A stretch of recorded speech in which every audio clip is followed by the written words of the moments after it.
Apollo missions and the lovely climate and the mountains around. It must be extraordinary to see that sort of. Can't wait until we go back to the. Right. I mean, that should be as good of an excuse as any to get back there.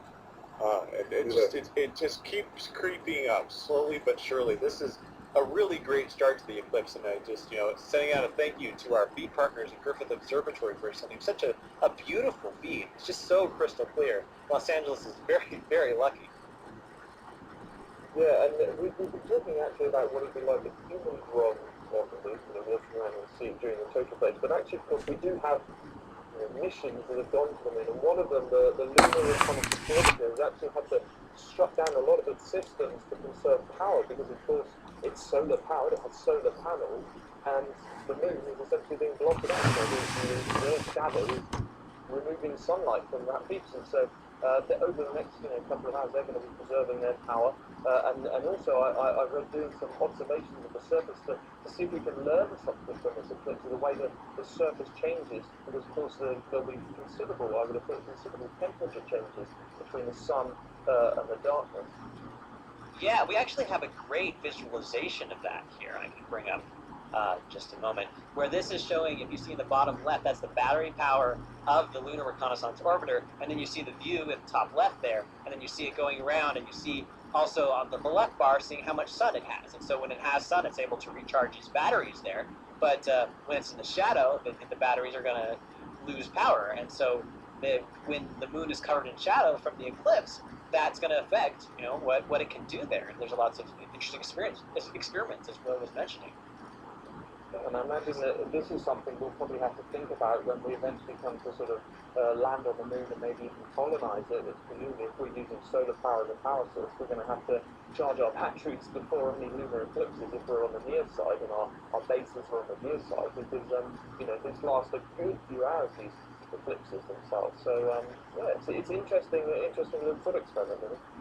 Oh, and I'm just getting some information here that we have a live view from Australia. Here's our Queensland view of the eclipse. It's you see it's hiding behind those clouds there, but we're seeing it right there. And so you see the top or the bottom left corner of the moon is not where the eclipse is starting at this point, and so it's a unique little visual there.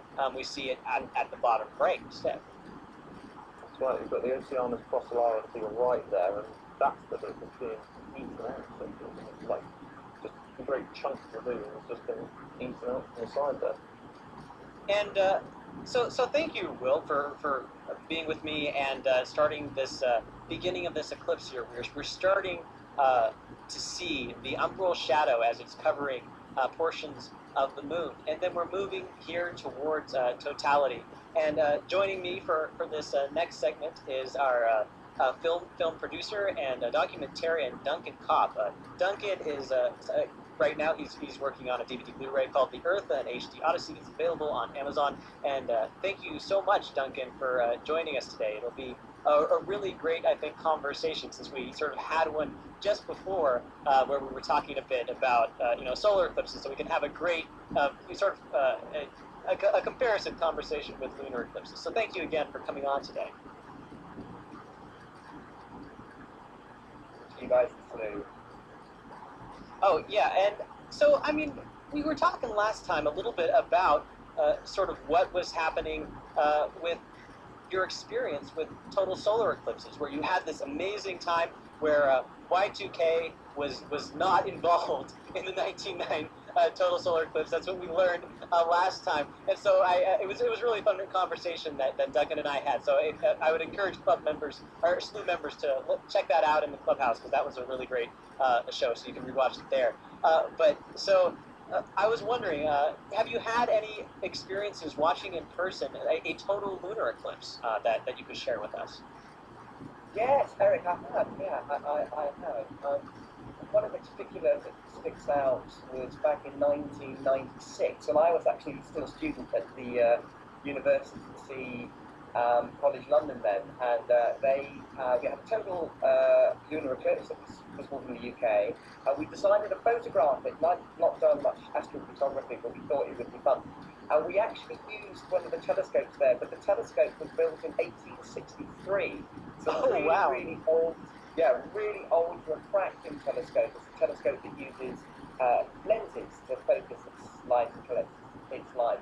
So we took an old SLR camera and stuck it on the end of that telescope. We got some really, really lovely photography right through the whole period of the eclipse, from the first contact all the way through to the last contact. So there was a nice set of photos there, and we had great fun. It was beautiful. That's so great. How was the color? And the color is such a fundamental part of total lunar eclipses. Did you see anything unique when you were having that experience? Well, I think actually that's the first lunar eclipse that I'd seen in sort of totality, and so I hadn't really had much to go on to compare. But it's quite amazing because as we're seeing at the moment, during the beginning stages of the eclipse, you don't see any colour at all. And I remember sort of thinking, what's all this about the moon going red? It's black. I'm not seeing any red colour. But of course, you only see that red glow by the light that's bent through the Earth's atmosphere, refracted, the light that's shining on the moon. You only see that during totality, when the moon is completely in the inside shadow of the Earth. And when that happened, of course, then we saw this beautiful blood red moon, and it was quite it's quite an eerie thing to see. If you've not seen it before, it's definitely worth seeing it. And I think we waited up till about 2 in the morning or something for that, but it was well worth it. Yeah, it's really amazing to experience that in person. And I mean, it's so. Did you experience it for the whole 4 or 6 hours? That timing of the eclipse, it is quite a long adventure. Yeah, that's the difference between a lunar eclipse and a solar eclipse. With a solar eclipse, it's over so quickly. Sometimes blink and you've missed it. And in many ways, solar eclipses are far more spectacular because you have the corona and the darkening and the blotting out of the sun, if you like, is a really, really extreme experience. With the moon, it's more leisurely. You can go away, you can make a cup of tea, you can come back. As long as it stays clear, you're going to get to see it all, which is what we did. So yeah, we photographed it from the beginning to the very end, so we saw the whole of it, and it was great. It was really good. It's a far more sort of leisurely astronomical phenomenon, I think. So a bit more easy to enjoy, not as hectic as trying to see a total solar eclipse. That's such a great way to put it, and it really speaks to our sentiment today, where we're having breakfast on the moon. This is our hashtag breakfast eclipse. And so to that spirit, I was wondering, what did you have for breakfast today, Duncan? Did you have a moon breakfast? Did you have an eclipse breakfast? I didn't. I actually had hot cross buns, which I never normally do, but it being Easter, I don't know why we got them in the house, so and some orange juice. That's what I did. But yeah, you're absolutely right. If you're watching this and you want to have some breakfast, you've got as long as the sky is stay clear for you, you've got time to go and have something to eat, come back again, and it's not as hectic as a total solar eclipse. It's true, and we're just seeing this gradual covering. This is a feed partner that's just come in from Thunder Bay, Canada, and the moon is going to set from this location before the totality of the eclipse. We're seeing the start of it right here, and we also our feed partner from Australia is coming through the clouds, and we have also the feed partner in Los Angeles, California, United States. That it's been crystal clear throughout the broadcast, and it's going to stay crystal clear pretty much throughout.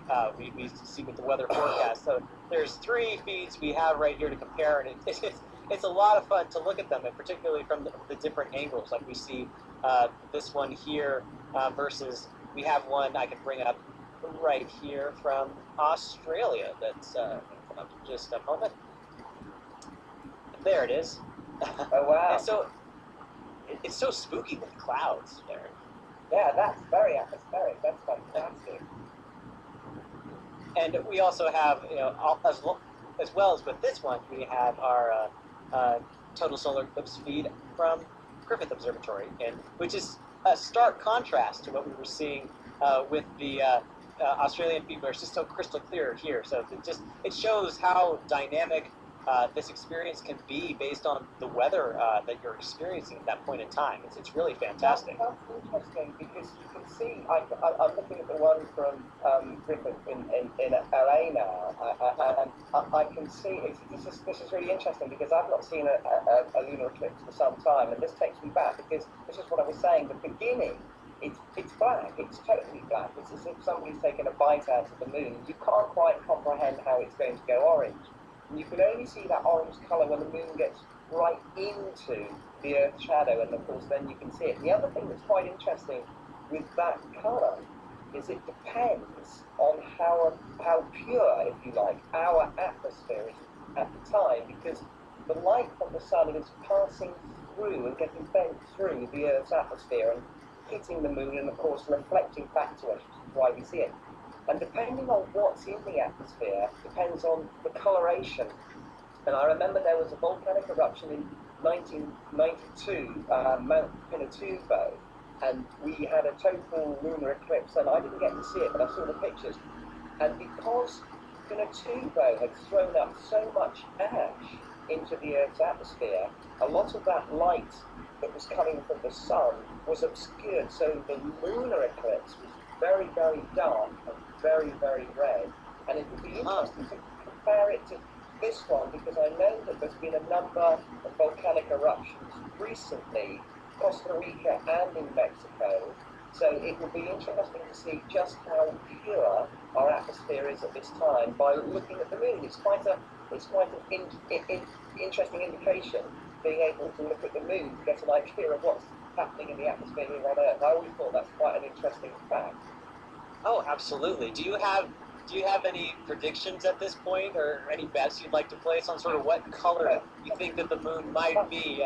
We can get a betting pool going on here on Slow. I'm not a betting man.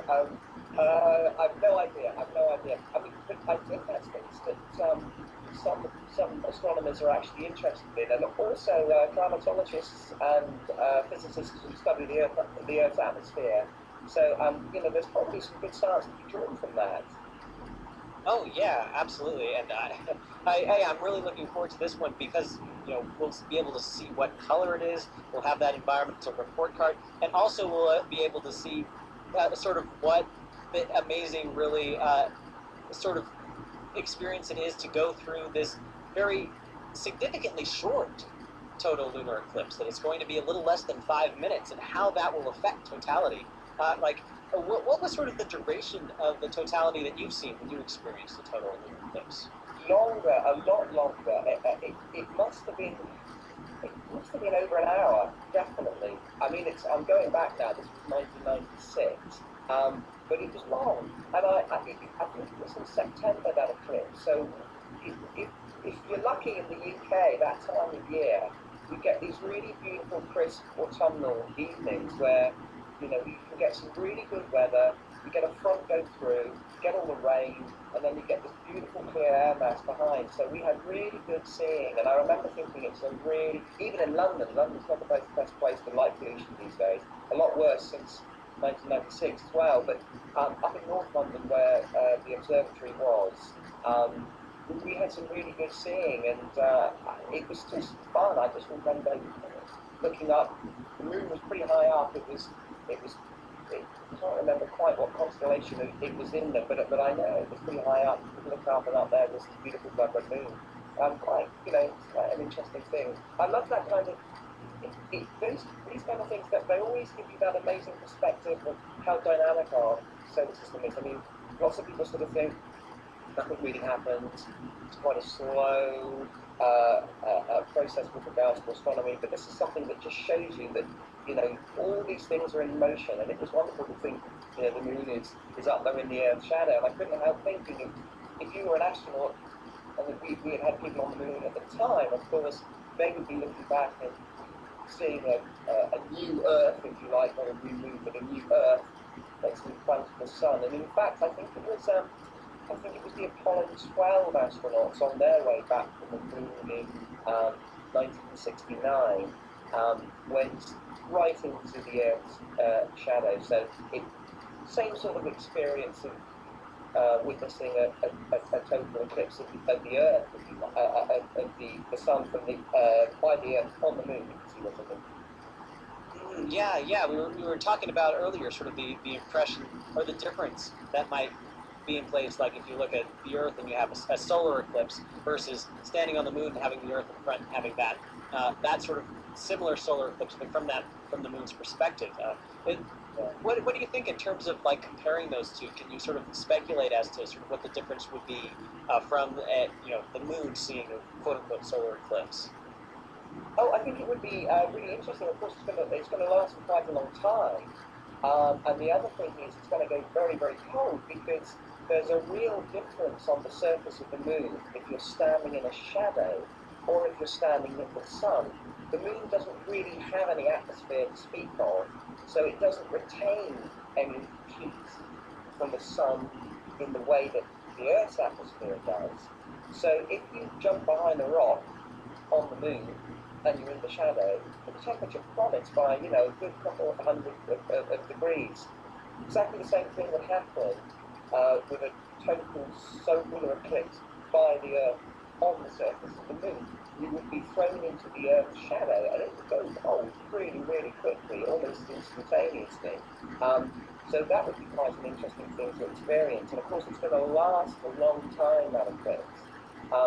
And I guess the surface of the Moon would become this sort of eerie, orangey, coppery colour by that refracted light, that light that's bent through the Earth's atmosphere from the Sun that reaches the surface of the Moon. So I guess it will be spectacular. It's going to be really cool because there's going to be a time, I guess, when we get back to the Moon and astronauts are going to experience this.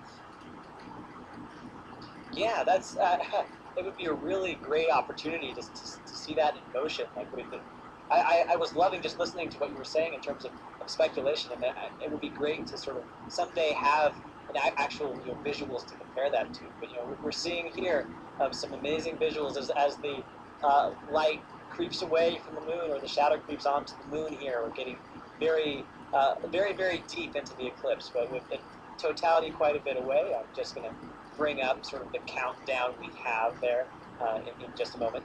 And one question I have for you as we're sort of we're leading into this really sort of this dynamic experience is everybody talks a lot about totality as this amazing thing. A lot of things are going to happen in totality.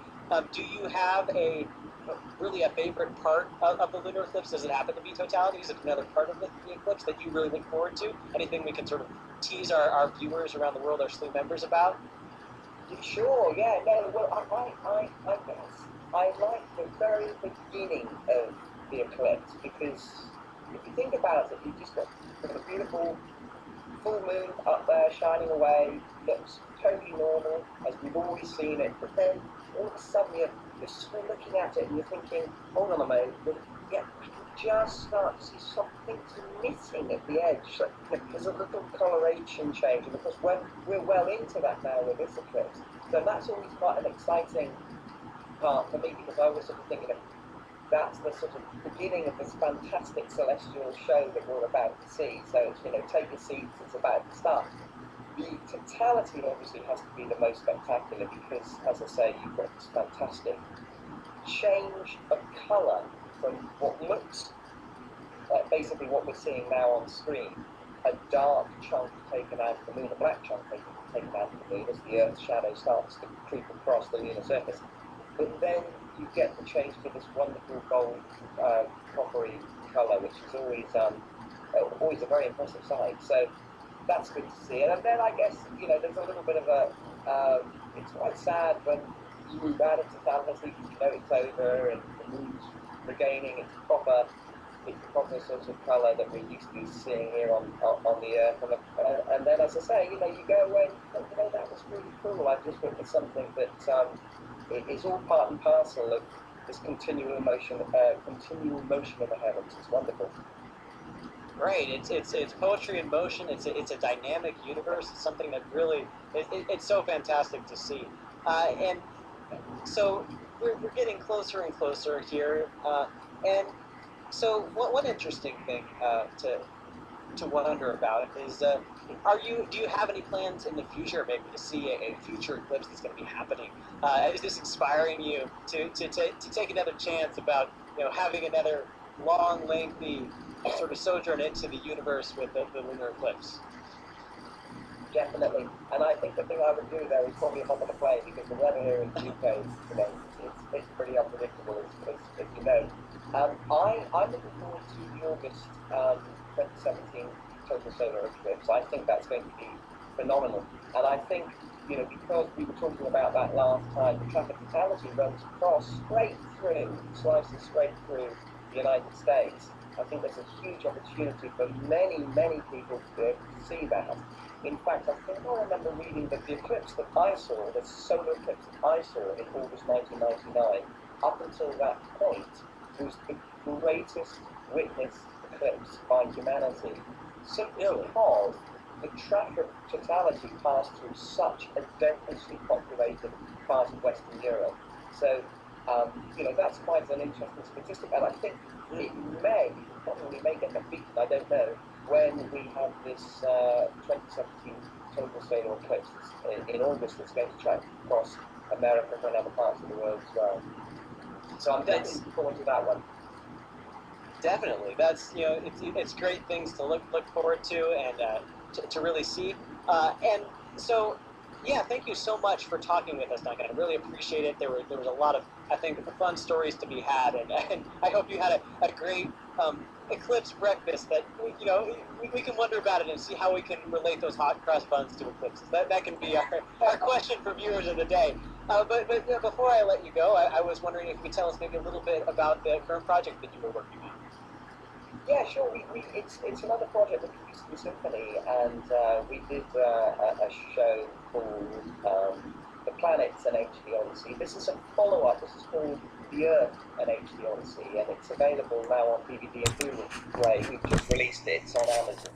But it's set to music from Richard Strauss, but also from American composer John Adams. And we start off with a fantastic shuttle launch that gets us into orbit, so you're able to see fantastic perspective of leaving the Earth, getting up into orbit, and then the music of Richard Strauss accompanies us as we take this fantastic tour around the planets. And lots of beautiful imagery from the planets there. It's also got a bonus feature on there, which is really the most amazing shuttle launch footage I think I've ever seen. It's a lot of high-speed footage, so that slows the action right down, and it's multi-angle, lots of cameras all around the pad, and it's just spectacular. And I don't think it's been put onto Blu-ray HD before, so if you fancy taking a look at the Earth, but also this fantastic shuttle footage launch, you may want to check out the Blu-ray and the DVD. It was fun to do. It was great fun. Really lovely project to do. I really enjoyed it. Oh, well, yeah, thanks for letting us know about that. That's, a fun thing for people to check out. And thank you again, Duncan, for talking with us. It was really great to have a conversation with you. So thanks for coming on the air with us. Hey, you're always welcome, Eric, and to all you schoolers out there, I hope you enjoy the rest of the eclipse. Enjoy yourselves. All right, bye-bye, Duncan. Bye-bye. Well, yeah, so we're really getting deep into this eclipse. We have a fantastic show here.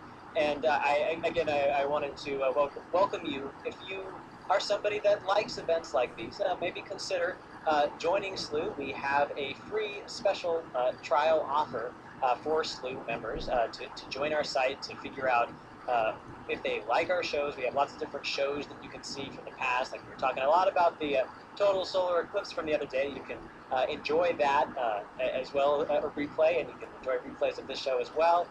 So take a look at that if that's something that you think you might enjoy. Absolutely free trial offer. And so now we're sort of moving deeper into this eclipse.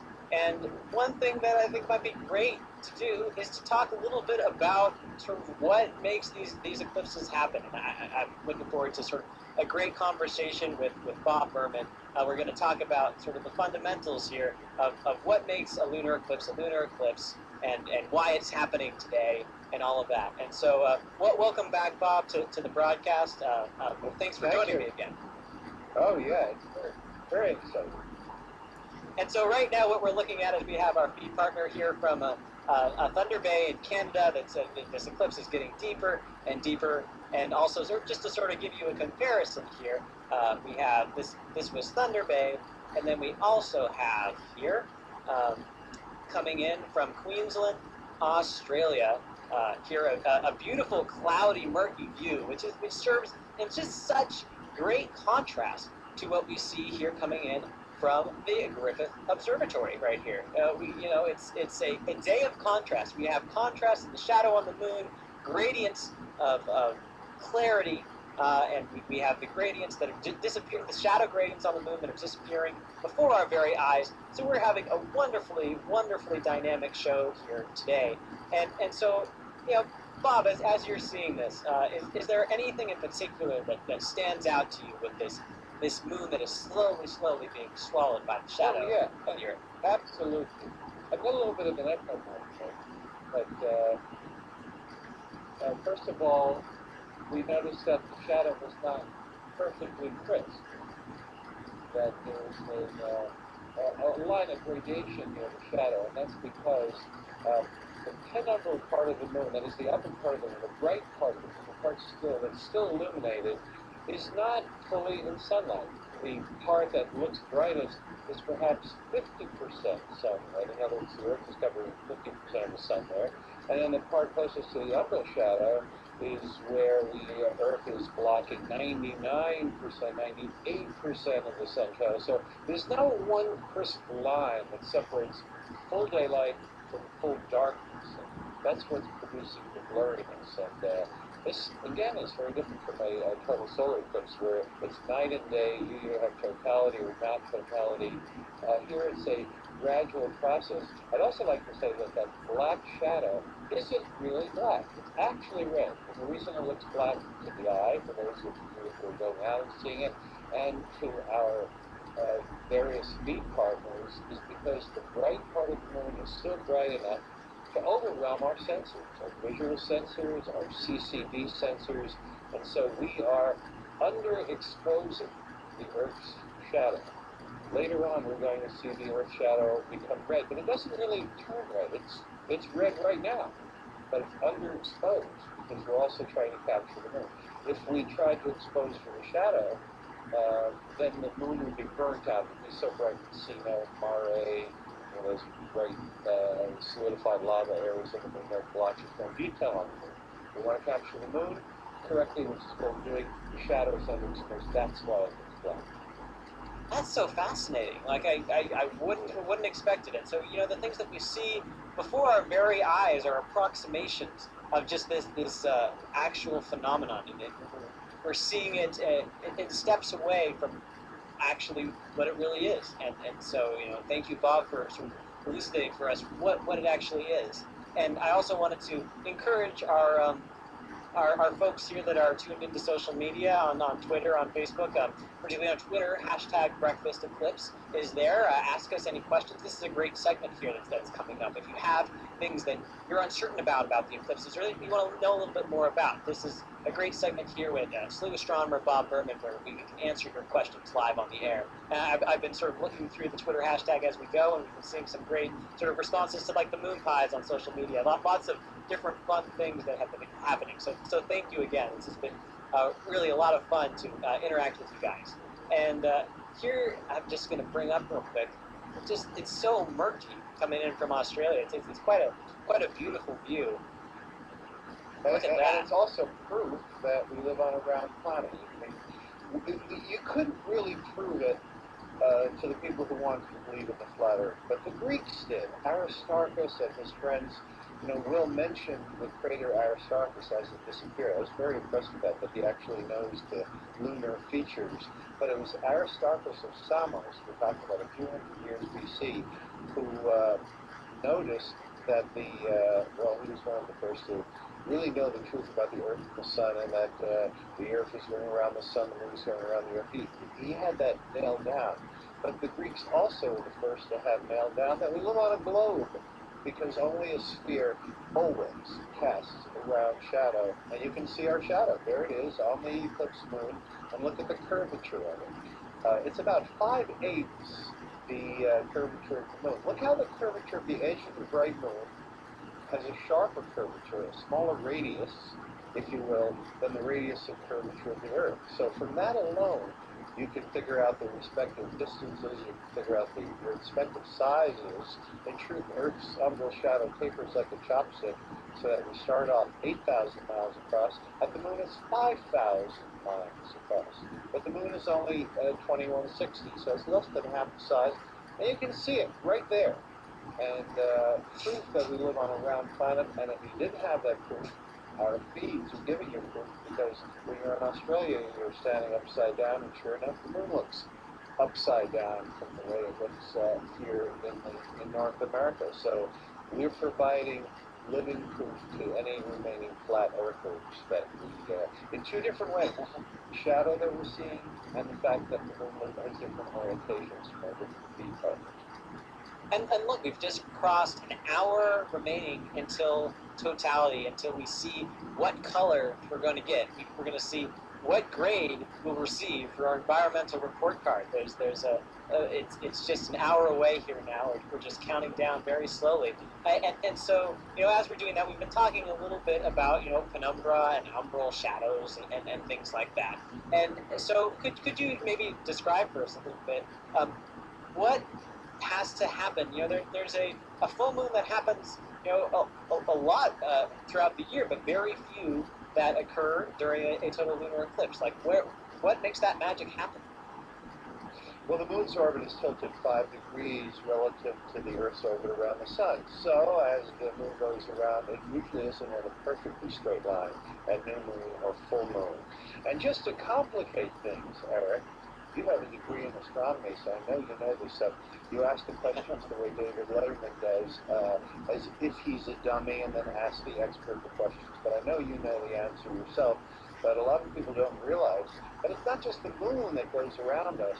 The moon's orbit also makes a circle around us. In other words, it's like a dinner plate that if you drop it on the floor, if it doesn't break, it might rattle around for a little bit and change its orientation.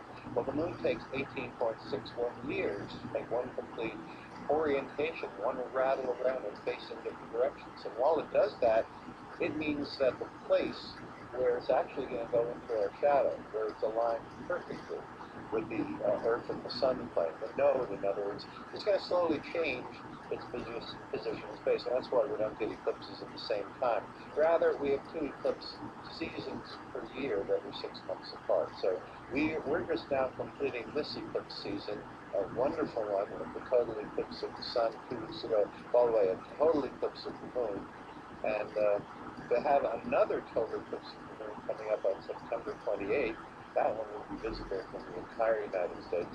After 2 total eclipses of the Moon last year, this is what the tetrad that we were talking about earlier, Eric, this is all a function of that geometry, that 18.61 tilt just happening to meet things correctly, to have the richest period of eclipses in our memory.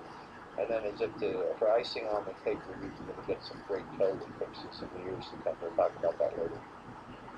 And so, yeah, great thought to bring up the tetrad like that. So this is the 3rd out of 4 total lunar eclipses that are happening, and they're usually pretty evenly spaced out.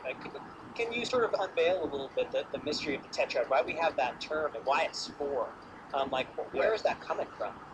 Well, tetra means 5. So to have tetrad, to have 4, I'm not sure why the misnomer, although there's misnomers all over the place, and in life, on Earth, and in the heavens. So we shouldn't be too surprised by that. But what will happen this year, right now, and then again on September 28th, is that it has to do with whether the moon, the full moon, meets the node at the full moon, meets it enough to produce an eclipse, or whether the next time around it's going to not quite meet it, so instead there'll just be a partial eclipse. So it has to be just right to have 4 total lunar eclipses in a row. And that's very unusual, because all it has to do is meet it slightly askew, and then we'll have a partial eclipse of the moon, partial eclipse of the sun, and then the next one can be partial or total, and that's much more common. So the geometry just has to be right. And again, it has to do with that 18.61 year fact that the moon's orbit itself makes a circle or tilt or wobble around the Earth. So a lot of different things are happening. That's why Isaac Newton said that just thinking about the moon gave him a headache. that's there's so many variables that are coming into play here. We got a question here from Gluten Free Brew, which they are speechless at the beauty of this. They're also wondering, and so I asked this question to Duncan, and I'll also pose this to you, Bob. Your thoughts on what the color might you expect from this eclipse? Are there any environmental indicators where we might expect that it might show this or this gradation or something like that? That's a great question. After the 1980s Pinatubo eclipse, that is Mount Pinatubo in the Philippines erupted and so polluted Earth's atmosphere that Earth's shadow was black, and the moon turned essentially black during the eclipse. So you used the term environmental report card. I thought I had originated that in one of my articles, actually, but I guess you did. I guess that's not that. I took it from you. So yes. All right. But that's what it really does, because it shows when we see the color of the fully eclipsed moon, it's going to show us the condition of the atmosphere around the limb of the Earth. Now, if it's particularly cloudy or has a lot of dust in it or Beijing type pollution, we can get a very dark eclipse. If the eclipse is nice and coppery red, then we can relax and we know that's a normal eclipse. And on occasion, you'll get an unusually cloudless limb, and then you'll get a very, very light eclipse. Now, this time, the moon is just going to barely make it into the umbra. In fact, there is controversy about, you already mentioned whether it's total or partial. There's even controversy about how long it will last. I noticed that the UK's Nautical Observatory and the US Nautical Observatory published a 12-minute totality for this eclipse. I have that right in front of me, 12 minutes. And other experts are saying 5 minutes or 6 minutes. And you think, okay, let's settle that ourselves. We're going to watch it, we're going to time it. But the fact is, we're expecting such an irregular shadow. We think that because it's near the very edge of the umbral shadow, the southern end, the bottom end of the moon is going to turn much darker red, and the upper part is going to turn such a light coppery red that we might not even be able to fully tell that it's in the umbra, that it's total, and timing it to the minute and saying, okay, that's the totality and that's the end. That'll be very different from the solar totality, where you know it, where the sun is total eclipse, the stars come out, the corona appears across the sky. This particular lunar eclipse is very intriguing because it's going to be irregular, and we're not going to be sure. Just watch and see. We're not going to be sure the moment it ends, because I think it's going to be so close, the edge is going to be so close to being sunlit.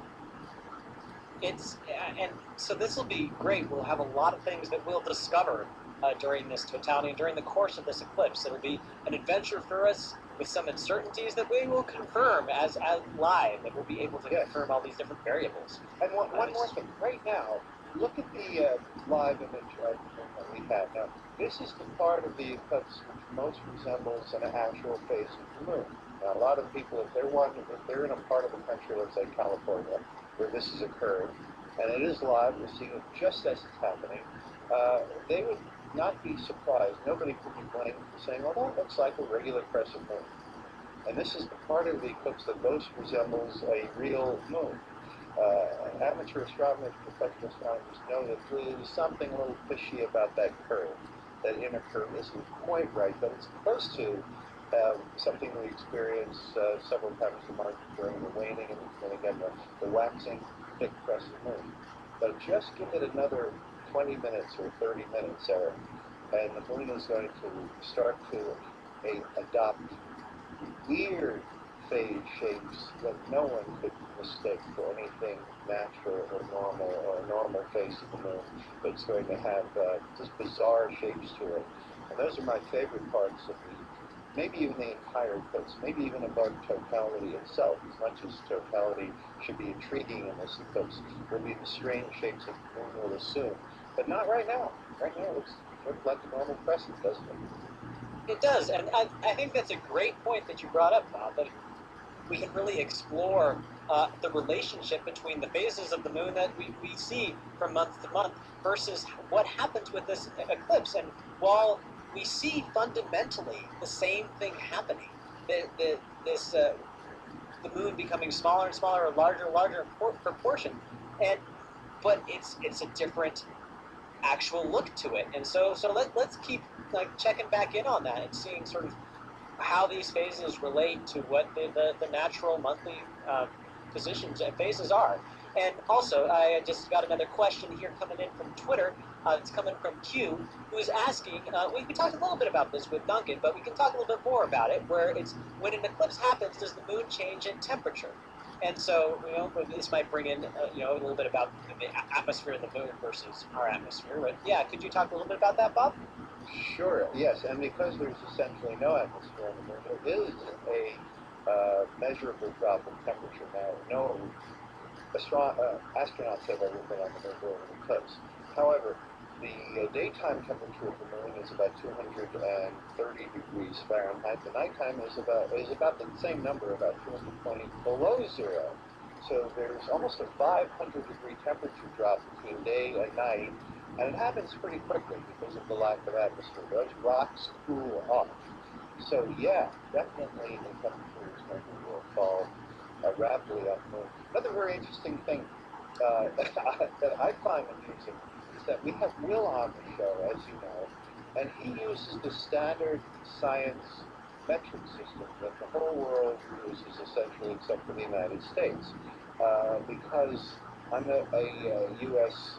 science writer, I use, because this is what people expect here, our normal English/American imperial units, which make more sense to people. So it'll be interesting for the world to watch this while he explains that the Earth's shadow is 1.4 million kilometers long, and I say it's 800,000 miles long, and we're not disagreeing with each other. Here in America, if you said that rain falls at 9.8 meters per second, it wouldn't mean anything to anybody. But if you said rain falls at 22 miles an hour, which it does, people would go, oh, really? 22 miles an hour? What's the speed of falling rain? Oh, that's interesting. It's meaningful. So during the show, you're going to get both. You're going to get the standard science that the world uses and our U.S. system when we talk about this eclipse. Oh goodness, Bob. So I'm in the production studio here, and so I have the cameras on everybody, and so I see Will's face as you're talking about it. He's not on the show right now. I just see him smirking over there. So I think there could be a great tug of war between measurement systems that I would love to see play out on this show. And so Will, I know you hear me. Get prepared for your side, and Bob, get prepared for your side as well. Let's have a battle. Oh, Will's got his fists up, so he's ready for this. So, but yeah. This is a fun spot to of comparison, and really a great spot to sort of end this sort of segment. We have talked a lot about this eclipse and what it means, and we're going to go more and deeper into this. What we're going to have coming up is we're actually going to have Deborah Bird from Earth Sky, who's going to be talking with Will Gator a little bit, and so we can see what measurement systems that they use. But thank you very much for talking with me for this point, Bob. I'll see you again later on in the show. Okay.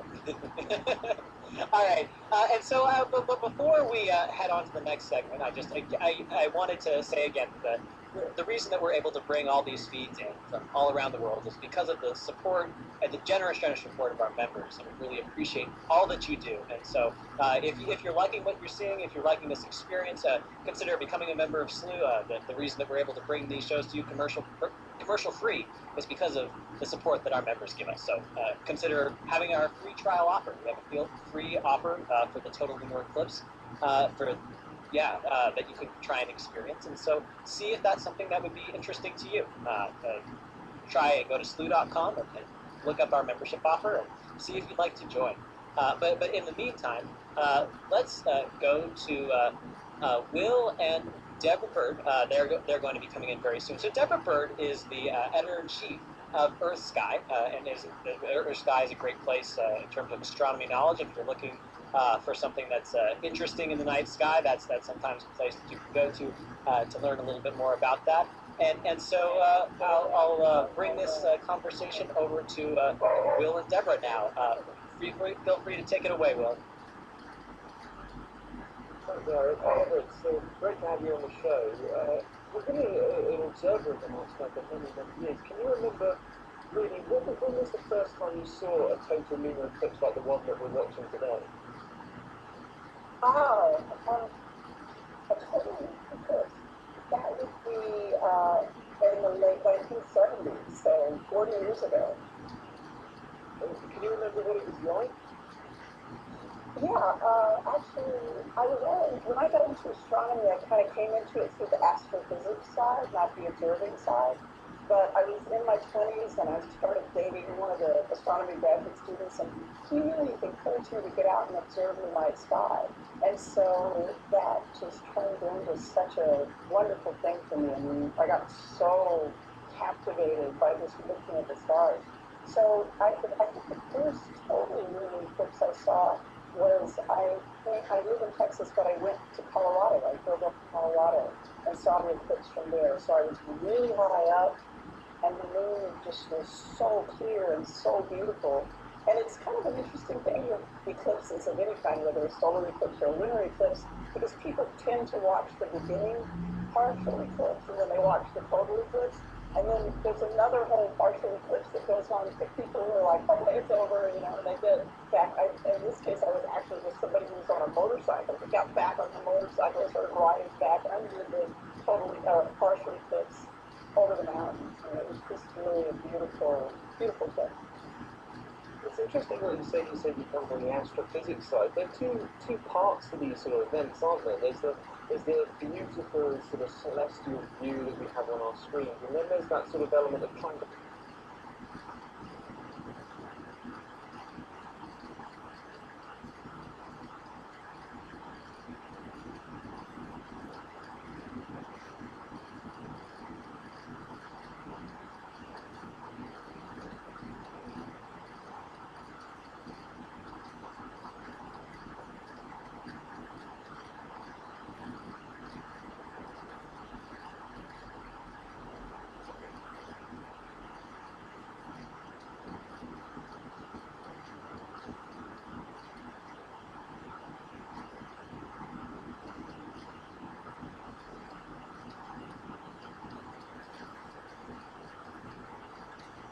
understanding.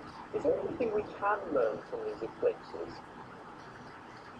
Wow, I mean, I think that what's so amazing about a lunar eclipse, it's not so much the astrophysics of it, because astrophysics has gone further and further and further out in space into the universe. And so I think that a lot of professional astronomers now would even, question whether to apply the word astrophysics to anything in our own solar system. So they might call that something like planetary science. So the astrophysics now is mostly like outside the solar system, the realm of the stars, the realm of the galaxies. But what's so amazing, I think, about a lunar eclipse or any eclipse, and you can see it now on your screen, is the shadow, the Earth's shadow is really beginning to swallow up the moon, and it's really moved across the moon, and it's really beginning to cover most of the moon. And when you think about that shadow, when you think about your own shadow, the way that if you're standing next to a light source, your shadow is cast off behind you. And now that's what's happening on the moon. I mean, the sun is the light source. We're on the Earth. We're looking at the moon. Our shadow is falling on the moon. And that's all about straight lines. It's about alignments. And so what's so beautiful to me about a lunar eclipse is that you have this sense that you're standing in line with these big worlds in space. And there's something very primal and very powerful about that. Yeah, I think that's a fascinating point, because and what you're saying about the astronomers might not even look at these events now, professional astronomers, and it's interesting really how things have changed. As we go back to the hundreds of years, millennia even, to ancient Greece, lunar eclipses were used for determining the size of the Earth by the ancient Greeks, and yet now here we are, as you say, astronomers might not be looking at it. Well, even the fact, that's right, as professional astronomers tend to be very specialized into their own little areas. and they tend not to look at these kinds of events. Although if they're at an observatory and an event like this is going on, they're certainly going out on the catwalks and looking with the eye. They may not take their telescope off, whatever it is that they're studying that night, because the telescope time is so precious and so valuable that they're continuing to study whatever distant star or whatever it is that they're studying, but they'll walk out onto the catwalk and take a look at the reports, for sure. But I think it's a little bit like what's happened in space exploration, is that, the professionals pioneer the way, and then there's people like you and I, and the people watching this feed that, they can go outside now with their own telescopes, with a telescope to slew, and observe it themselves, right? oh yeah, absolutely. And even just with the eye, I mean, I'm here in Austin, Texas. It's cloudy here right now, so we wouldn't be able to see the eclipse. So yay, slew, right? But but if you were to stand outside, you would see a lot. I mean, you would see as the shadow is covering the moon, the night sky is getting darker and darker. So especially if you're in a place where a lot of stars can be seen, somewhere outside the city, which, if you can observe events like this outside the city, that's always preferable. But there's a big difference between when there's no moon in the sky and when there's a full moon in the sky. So when an event like this is going on, the moon is going away over the course of about an hour, and the sky is getting darker and darker, and you're seeing more and more stars come into view. So that's one of the beautiful things about observing it with your eye and being outside in the country. If you have a clear sky, which frequently, in my experience in astronomy, that's about a 50% thing. So. Another thing you can look for. Oh, another thing you can look for on the moon. Yeah, another thing you can look for on the moon itself is the fact that the shadow is curved. And we in medieval times in Western civilization, people kind of perpetuated this idea that the Earth was flat. But the fact that when there's an eclipse, there's curved shadows on the moon is one of the big things that in ancient times people used that fact to realize that Earth is actually a round ball in space. And you can look on your screen right now and see that very curved shadow of the Earth on the moon. It's a beautiful experience, and you were talking about this sort of how the sky changes and all that experience. Is there a lunar eclipse, a total lunar eclipse that is particularly memorable for you for that? Wow, they're all so memorable in their own way. It's interesting because when you observe the sky over decades, as I've done, you would think that any lunar eclipse is like any other lunar eclipse, but the sky is always different. You're always looking at it from a different place. On the Earth, the duration of the eclipse is a little different. The brightness of the moon at the eclipse is always a little different. This totality is very short, and the moon is going to be barely within the shadow of the Earth. And the one result of that is going to be that the brightness of the shadow across the face of the moon during the totality is going to be very different from one end of the moon to the next, because part of the moon is going to be close to the center of the shadow, and part of the moon is going to be close to the edge of the shadow. So you're going to see that very gradated brightness in the shadow on the moon. And I don't know if that's going to show up as well on the video screen as if you were looking actually through a telescope.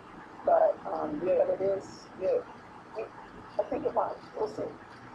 Yeah, it's going to be really interesting, isn't it? I'm sure the exposure on the cameras will change as well, because as Bob was saying earlier, it looks like that lid, we're exposing the cameras at the moment, of course, for that brightness. But yeah, it'll be really interesting to see that gradient across the moon. Is there anything else that we should be looking out for during totality? Well, let me say one more thing about that gradient, and that is the amateur astronomers call that the Japanese lantern effect. So that's one, you see the Japanese lanterns and they've got that gradation and color in them. So that may be one way that you can think about that color on the moon. But the thing to watch for on the moon is also just that color. It's the color red. And that color comes from all the sun's light filtering through the atmosphere of the Earth. And so, if the Earth didn't have an atmosphere, when we looked at a total eclipse, we would just see a dark.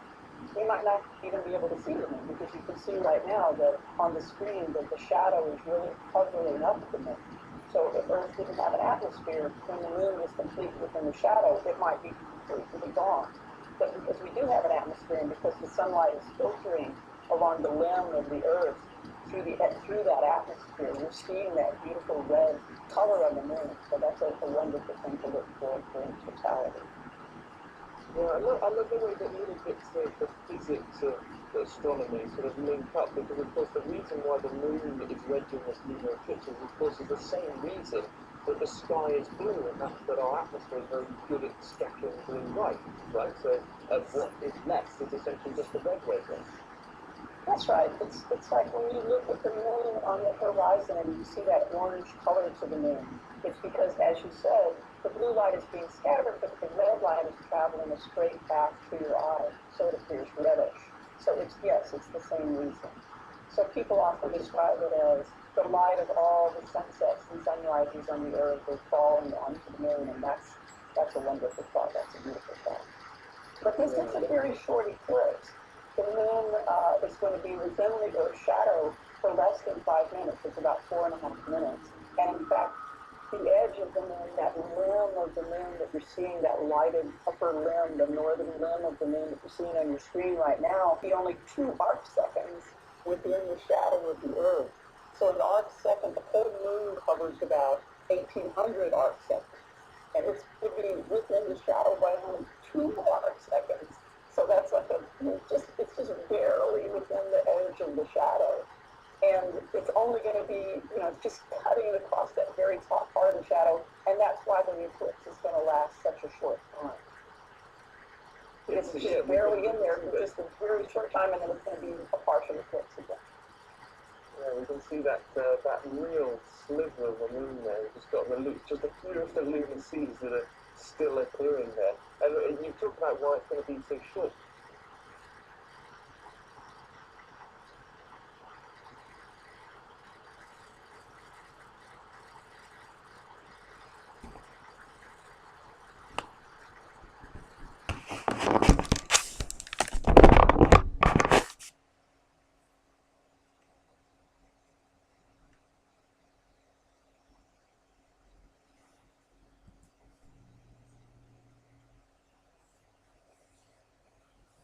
Star in the eclipse is going to be reddish, and that's going to be a neat contrasting color. I'm sure loads of our viewers are going to be looking out for all those things. Deborah, thank you so much for coming on to speak to us. I'm going to hand back now to Eric as we move closer and closer to that very tantalising moment of totality. Yes, thank you so much, Deborah. Thank you. We're really getting a very, very small look at the moon at this point. It's getting so very, very close to what I believe all our viewers today are gathered in front of their computer screens or mobile devices looking for. We're heading down into that, really the last countdown till totality. And as we're getting here, we're getting so close, I wanted to again thank our members for all that you do for Sleuth, for allowing us to put on this show for the public. If it weren't for you, we wouldn't be here right now. So for those of you that really are enjoying the show, consider becoming a part of the movement, becoming a member that can help us put on more and more live celestial events to give access to this astronomy to the public, whatever these events may be. So thank you again. And yes, as we're heading in to the main countdown for this total lunar eclipse, we have a beautiful view here from the Griffith Observatory. In the Australia, we have something popping in and out of the clouds. I can give you just a short view of that. Here we see the similar sliver right here. You've been seeing a view from Canada throughout this broadcast. That view is no longer here, not because it's covered by clouds, but because the moon has set at that point. And so what we're seeing is a gradual setting. Like if you're in the United States, the East Coast, now the moon is set, and so the moon will be setting at a little bit later and later the further west you are. So, for example, at Griffith Observatory over in California, in the western part of the United States, they're going to be able to see totality. You're not going to be able to see totality on the East Coast just because it's going to set before that. And so we're seeing this gradual motion that brings to mind sort of how our Earth works and how our Earth turns and how the moon orbits around it. And so there's this great universal feeling here that I think we're seeing right in motion as we have these feeds that take us across the world internationally. So thank you again to our feed partners. It's so great to have you on board with us. And so taking us back here to Griffith, let's start this final countdown. I have with me here a SLU astronomer, Will Gator, and SLU astronomer, Bob Berman, and we are here to lead you in to totality in these last stretches at the beginning of the eclipse. So welcome again, gentlemen. This should be an exciting segment. Yeah, I'm very excited by it. This is that part that I was talking about earlier where the moon turns absolutely weird. This is the beginning of the weirdness. There should be a term for it, B-O-W, part of the eclipse, because anyone looking at the moon now did not know that an eclipse was going on. We saw something like that in Mark Twain's book, The Connecticut Yankee of King Arthur's Court, where he bamboozled the natives and escaped execution because he knew an eclipse was happening. In that case, it was a solar eclipse. But no matter, if you looked up at the sky right now, or followed our live feeds here, obviously this is not a shape that you'll ever see in real life of the moon. And in the coming few minutes, it's going to get more and more unlike any normal phase. Although I've long discovered that a percentage of the public thinks that the phases of the moon are caused by Earth's shadow on the moon normally. Believe it or not, a lot of people think that curved darkness of the moon that we're seeing now is seen every month. And that's why you get a crescent moon, because that's Earth's shadow on the moon. And they don't realize that it's its own shadow on itself, or its day-night line, terminator, if you like. But look at this. True weirdness, isn't it? And it's just beginning to get stranger and stranger now. This is the juicy time of the eclipse, in my opinion. And also the time in which that black shadow is going to turn red. So it'll be interesting to see when do we actually see it turn red. I mentioned before that it actually is red right now, but it's greatly underexposed because the moon is still so bright that we're taking the proper exposure for it. But at a certain point, the moon will be dim enough so that we'll properly expose the shadow, and then we'll finally get that environmental first part about ourselves and see what kind of a colored shadow Earth is casting on the moon. We expect something that's very irregular and uneven. So I have a follow-up question about what you're saying there about the irregularity of this shape that we see now, and it'll grow in irregularity. So could you maybe compare for me, like the crescent moon that we see from month to month to this shape? Like, how is it different? How do these shapes vary? And what can we see that's unique for this, this feature? Well, the crescent phase normally starts out with first of all, it's a half moon. You see fully half of the moon's disk extending to the 50% mark. And you can see at this point that the arc of the moon that we see is perhaps 1/3 of the lunar disk, isn't it? So that's one distinction. And secondly, the radius of the shadow, the darker shadow, compared to the outer shadow, that changes during the phase, but in a different way. It grows less and less curved, so that on the day of the half moon, or first quarter moon, only in astronomy does half and quarter mean the same thing. But yeah, the half moon or the first quarter moon, it becomes a straight line, so the curvature disappears entirely. So in the normal phases that we see every month, the radius of curvature changes from night to night.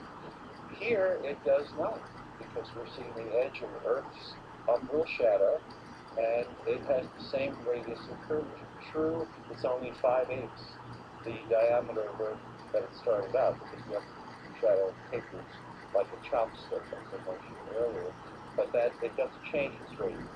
What does change is as it approaches the lunar limb, as we're seeing it now, it less and less is going to be seen.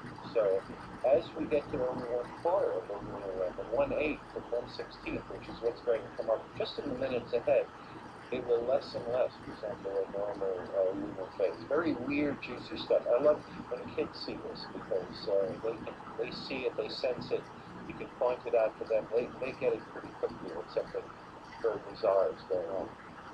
Absolutely. And I just wanted to bring in a theme here that I want to bring you in here, Will. with sort of a little thing that we've been talking about. Like, what are your thoughts on the appropriate measuring system to use when talking about the moon, Will? Just wondering, curiosity. Well, I find it easier to zoom in kilometers and all that lot, but the good part is, I think it's great. We've got those, so that's perfect. As long as, we can all, understand what everyone's saying. So I was going to add that to what Bob was saying, because the other interesting thing to note is look at the image, the scene from just the top of the moon. When you see the phase of the moon, it moves around relative to the equator, essentially, of the moon.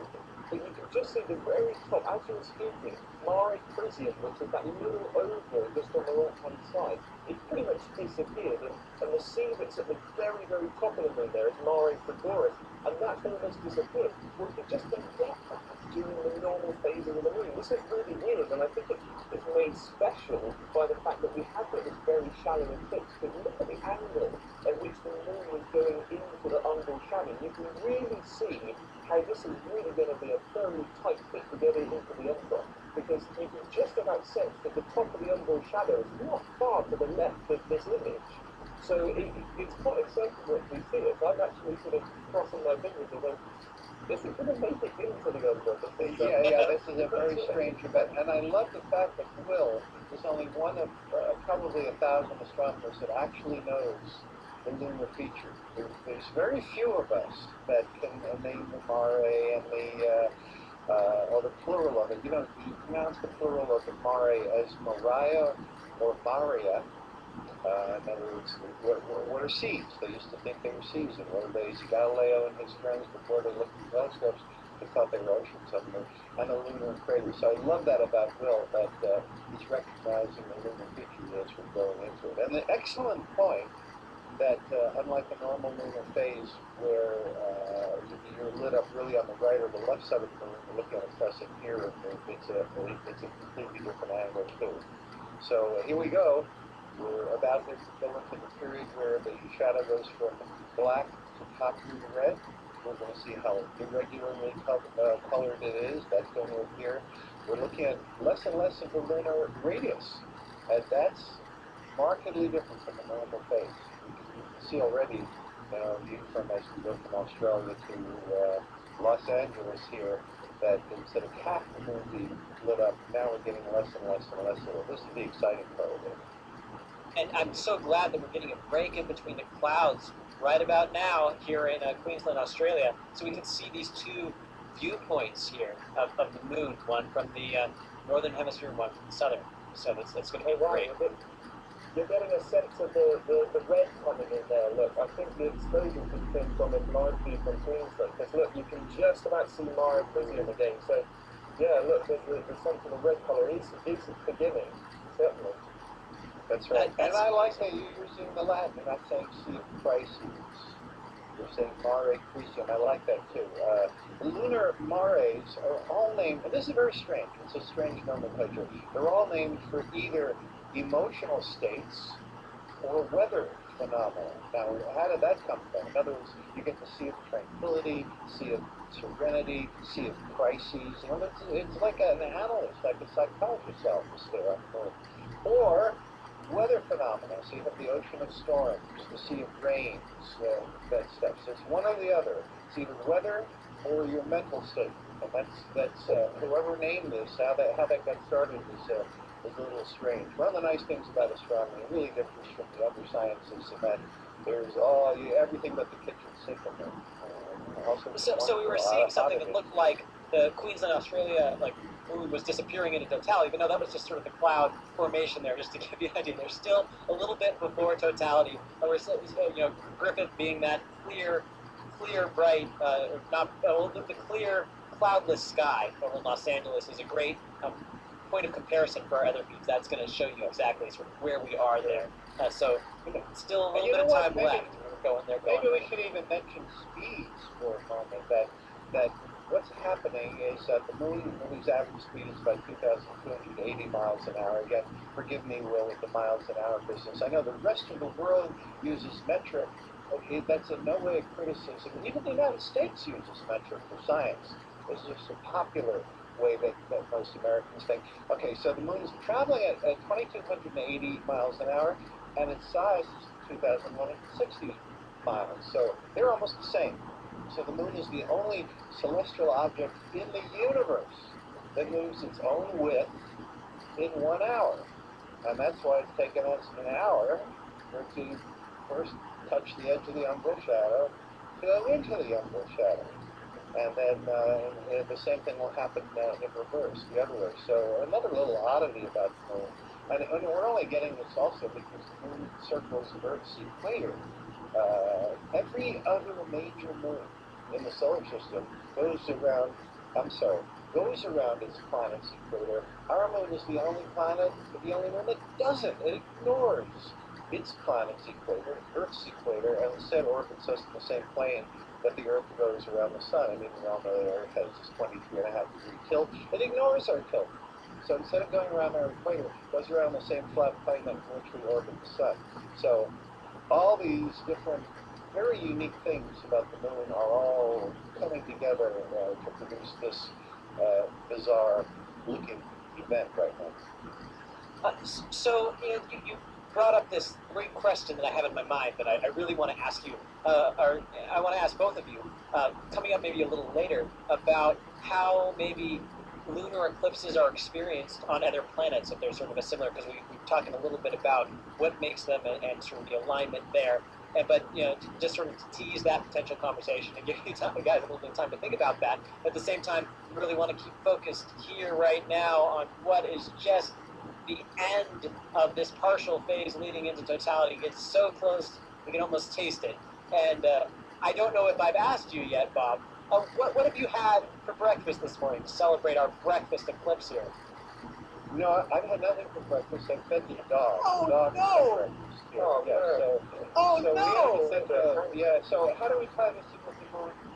Fun. Well, let us think, are there any, I mean, we know dog constellation, which is Canis Major, Canis Minor. Yeah. Do we have any dog markings on the moon? The craters are generally named after scientists, Copernicus, Tycho, Aristarchus, etc.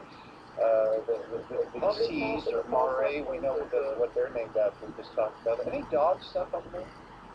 I'm trying to think if there are any Russian name places, because the far side of the moon there's a lot of Russian names, and maybe they've named it for Laika, the dog. Like Laika, they should name Laika, that poor dog. They never did it again after that, after the world really rose in an uproar about the first animal in space, the poor little dog that was sacrificed to be in orbit around the Earth. So you're right, there could be a Laika crater, and it deserves, or she. Remember if it was a he or she dog? I think it's a she, wasn't it? I think so, yeah. I was going to mention something actually that viewers might be wondering about the light. You can kind of see the moon is kind of getting bigger almost, but that's a trick of the light, because I think what's happening is that the guys at the Griffith Observatory are now upping the exposure because that region is getting much darker. So that's why we can see once again the Mare cruising there on the right hand side, that little dark patch. So viewers don't be alarmed essentially if you start to see more of the moon appearing. Celestial mechanics hasn't gotten paid there. This is just changing the exposure of the chasm. And the our moon is friends approaching for us. But one thing I wanted to add to your conversation about sort of what shapes there are in the moon, I was just thinking back to a really fun thing that happened with SLU members in the clubhouse the other day, that one of our members thought that the moon, the shape of the man, like how you have the man in the moon, things like that. One member thought it looked like a dinosaur playing soccer. So we have a member that's sort of an illustrator that was able to illustrate that image that looks so funny. So SLU members, look back in the clubhouse for Dino Moon. You should find him. It's really fun. We have lots of content like that in there. But yeah, it would be really, it's really great to look into all the different shapes and puzzles of the moon. There's so much to see. They're so dynamic, and really it comes to light as the moon seeps into darkness. It really tells that whole story of what is there and what is. It really is. And I'd love for our viewers on the West Coast who can just look out their windows if they have clear enough view. The moon is in the western sky for them, if they can see the actual moon and compare what they see in terms of color. Because remember, the eye is going to reset itself according to the exposure. And right now, there's not much moon left. So I think visually, you'd start to see the red on that side of the moon. The exposure is arbitrary. As we're using our CCDs and our feed partners, do we want to overexpose the little remaining part, or do we want to start to bring out the red part? That's up to us. That's up to our feed partners to do at any given moment. The eye doesn't have a choice. You can't look at the moon and then decide you're going to underexpose or overexpose it. My suspicion is that at this point, our friends on the West Coast who are looking at the moon directly are starting to see the coppery red of the lunar shadow.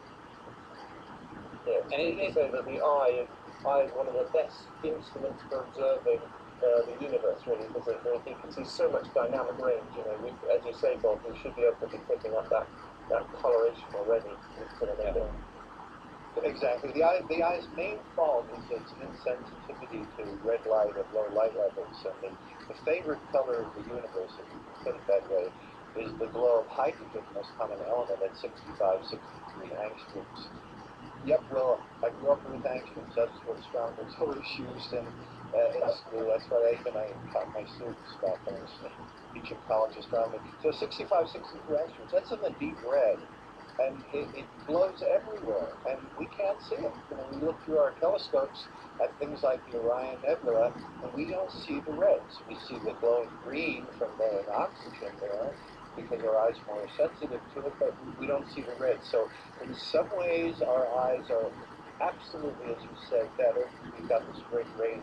We see total eclipses of the sun far better than we photograph them, in my opinion. I think visual view, because we see that great range. We see the corona leaping across the sky with its full range from bright inner corona to dimmer outer corona, and photographs only capture one part or the other because it overexposes or underexposes different parts.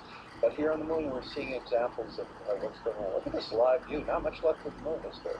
And it's amazing that we have this precise countdown, too, that we know when these things are going to happen. And so how do we actually figure that out? How do we get that precise timing?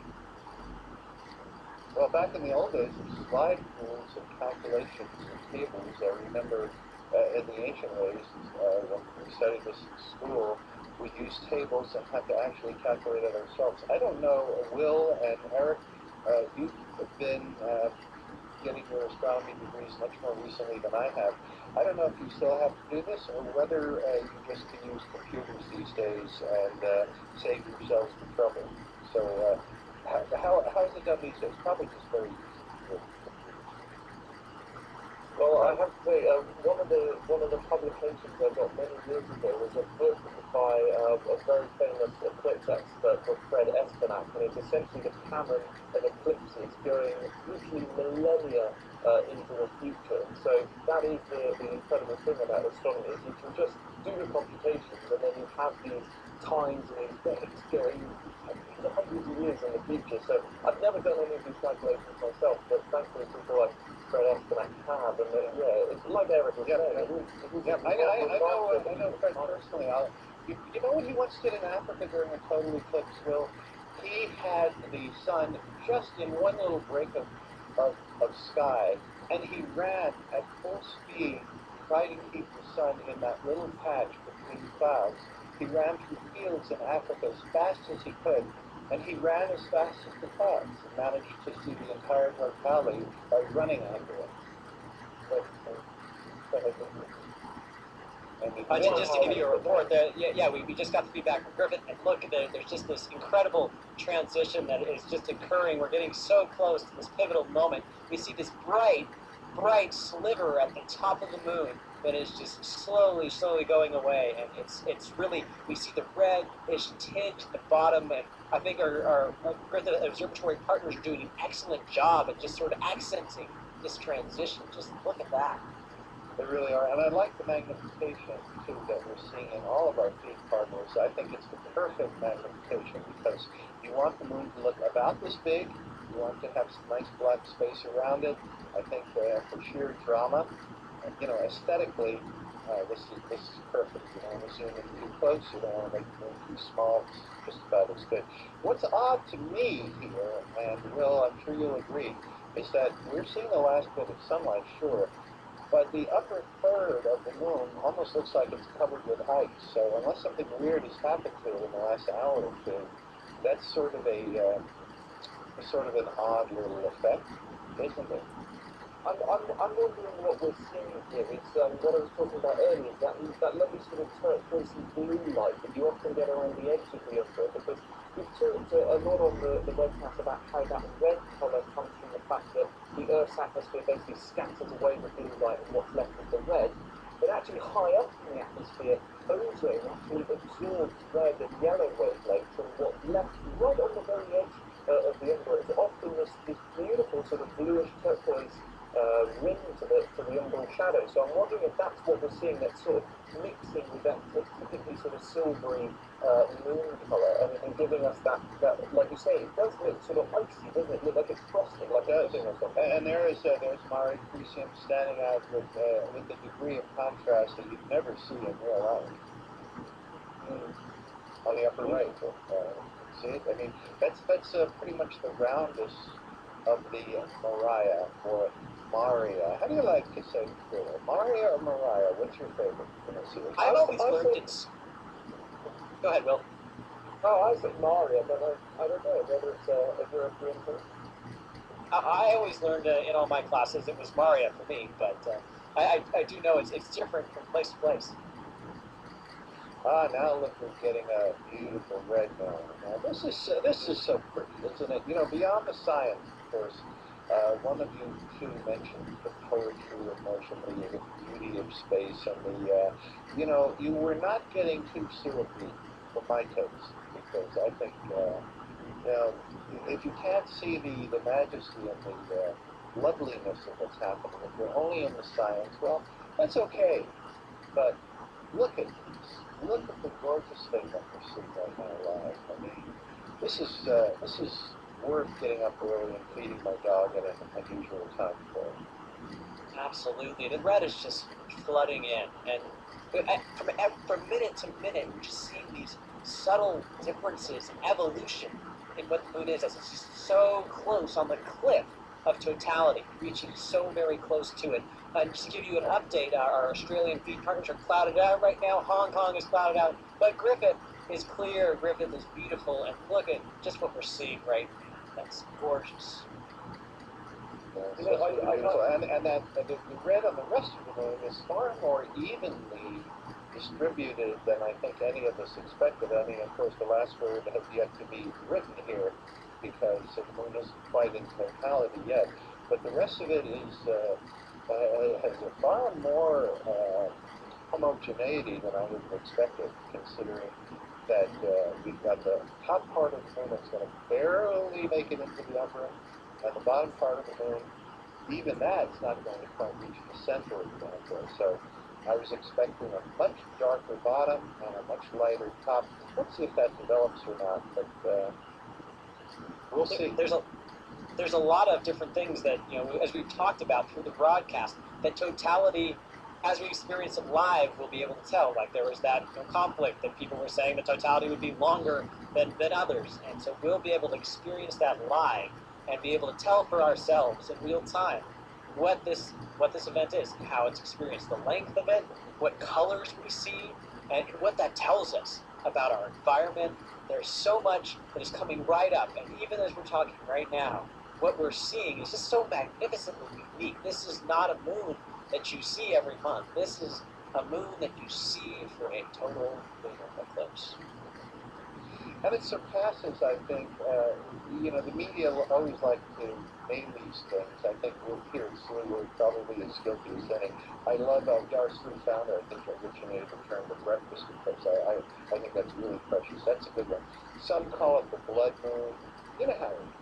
The different full moons, and the media like to give it a label, and some of the public imagine that that's an official astronomy term. And you'll hear people saying, "Oh yeah, you're going to watch the blood moon next Thursday?" As if that's, you know, that's an established actual label or technical term for it. It isn't. In the last 5 or 10 years, we've seen a lot of media creativity in naming these things. And so, yeah, you could call it a blood moon, but as you're just saying, this surpasses that. This is far more sophisticated and complex and interesting visually than just painting it over with one kind of label.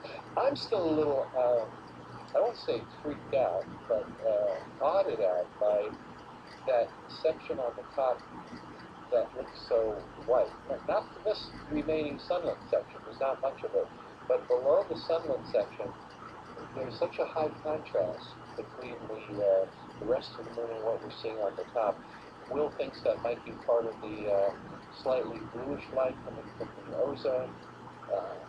I'm looking at that roundest of the ball of the Maria, that is Mare Crisium at about the 2 o'clock position of the moon. It stands just to the right of where the first and the last astronauts landed, Mare Tranquillitatis, the Sea of Tranquility, just to the left of that.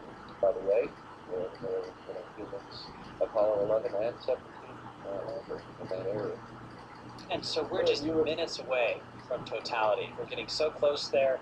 So just keep your eyes on the screen, everybody, because this is when the magic is going to happen. This right here. Any last minute thoughts on color? Anybody want to take any shots now that we're seeing some hints of it? I was just thinking, Well, these go ahead. a lovely picture. Well, okay. So far, I've been wrong, and I like being wrong because surprises are good. I thought we were going to have a wildly different red. That on the top it would be a yellow white, and on the bottom it would be a deep red. And so far, we have a more even moon in color than I thought we would get. But we'll see. Totality is still a little bit away. We're looking at a map of where it is. For those who know the constellations here, this is how the sky would be seen from Australia. We're in the constellation of Virgo. If you happen to be of the astrological sign Virgo, don't imagine this has anything to do with you, since the signs astrologically have nothing to do with the positions of the actual constellations or the actual moon in the sky. So, just thought I'd mention that in case you tie this into the events of your day and say, hey, I'm a Virgo, there's an eclipse in Virgo today, maybe that's why my boyfriend left me. Forget about that. No tie-in, no tie-in whatsoever. We have the totality coming in just a moment, and here I have it on my screen here. Oh, look at this. Look at this beautiful, beautiful image. So here, without any further ado, here is totality from Griffin. Look at that. Look at that beautiful red. If we're really in the moment of totality now, and I've not been watching the talk, but you have, Eric, then we can start to comment and say with some pretty dramatic observations. One, remember in our discussions before the show, Will and Eric, I mentioned that even we might not be able to time totality or say how many minutes it lasted because the north part of the moon, the top part of the moon is going to be so close to the edge of the umbral shadow. Well, look at this. If we're really in totality now, it doesn't look it, does it? It looks like the top edge is still in sunlight. And that's correction on my current phrase, it was just 30 seconds away is what we have. So we're very, very close. So let's, we have this countdown. Does anybody have their New Year's party poppers? Like, it's just about coming. Very good. But, it's not going to change in 50 seconds. The die is cast on this. What we're going to be seeing is what we expected. The top part of the moon, even though it's on paper, it's fully into the umbral shadow. In fact, if you were on that part of the moon, you'd be seeing the sun so close to the edge of the Earth that's blocking it, that brilliant light from the atmosphere is managing to come through that part of the eclipsed sun, with the Earth blocking the sun, and light up that part of the moon. Even though it's in shadow, enough light is refracting into that area to produce what, if we didn't know better, we'd say, oh, this isn't totality yet, because look at that difference, that extreme difference between the bottom of the moon and the top of the moon. So if this is not the weirdest totality of the moon that we've ever seen, raise your hand. Yeah, I mean, our clock says we're experiencing totality right now, and so this is so interesting. Like we see that top portion. Is it completely umbrified, or does that Yeah, take it's amplified. It's amplified. I've been watching eclipses going on a bit for how many years so far, and I can honestly say I've never seen a totality looking like this. Have you, Will? No, I mean, I was just looking at that left-hand edge, actually. You see the little tiny spot at the bottom left? That's the place of Grimaldi. And down there, I don't know what you think, but that rim looks as if it's really brightening and sort of giving a sense that, this is a very short totality. It almost looks as if the light is starting to encroach on that side of the moon, certainly over literally the last minute that we've been speaking. That's right. And considering totality lasts somewhere between 5 and 12 minutes, depending upon what reference source you use. It's the shortest totality of our lives, lunar totality anyway. You get moon totalities that are, we can and do get them that are under 2 minutes, but for a lunar eclipse, so I think Bill is quite right. The moon's now fully into the umbral shadow, and yet the bottom left-hand side is already preparing itself to leave the umbral shadow. So it's going to get that free-leaving brightness. And we're almost at mid-eclipse. We're very close to mid-eclipse. So this is as dark as the moon is going to get. It's as fully into the umbra as we're going to see. And yet, look at this. The folks in Griffith I can see they're trying different exposures because they probably can't believe this themselves. They're thinking, okay, what kind of exposure is going to be best here? But they got it. This is it. And you can see a darker orange near the bottom. I'd say yellow, maybe we can call this near the top. It looks orange, it's plain white. Looks like, there's no red at all at the top.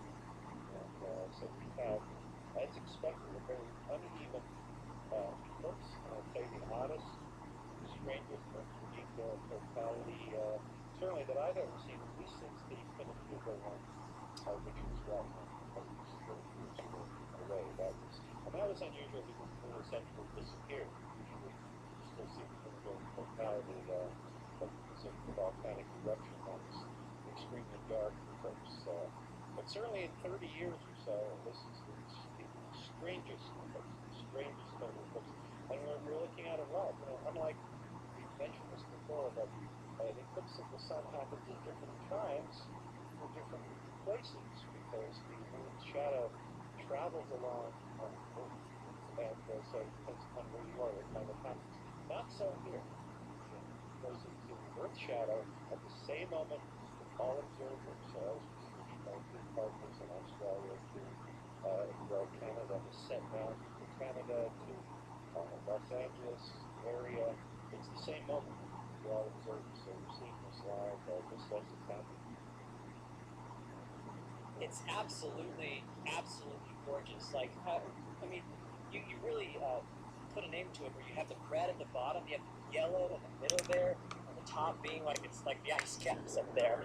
And I mean, like, what is this? Is this the rainbow eclipse? I don't, I can't even think of a name for it because it's not like the blood moon that we're so familiar with expecting, that sort of deep red that covers the whole moon. This is so fantastically unique, and so thank you everybody for watching this with SLU Live. This is really an experience to me. Another thing we can point out is that the midpoint of the eclipse also occurs at the moment of the full moon.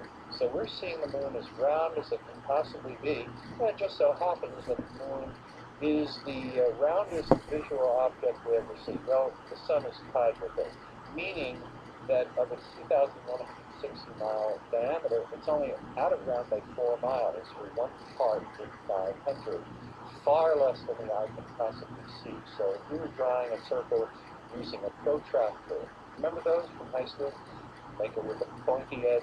Ever stab yourself with the edge of a protractor? Sure you have. We all have.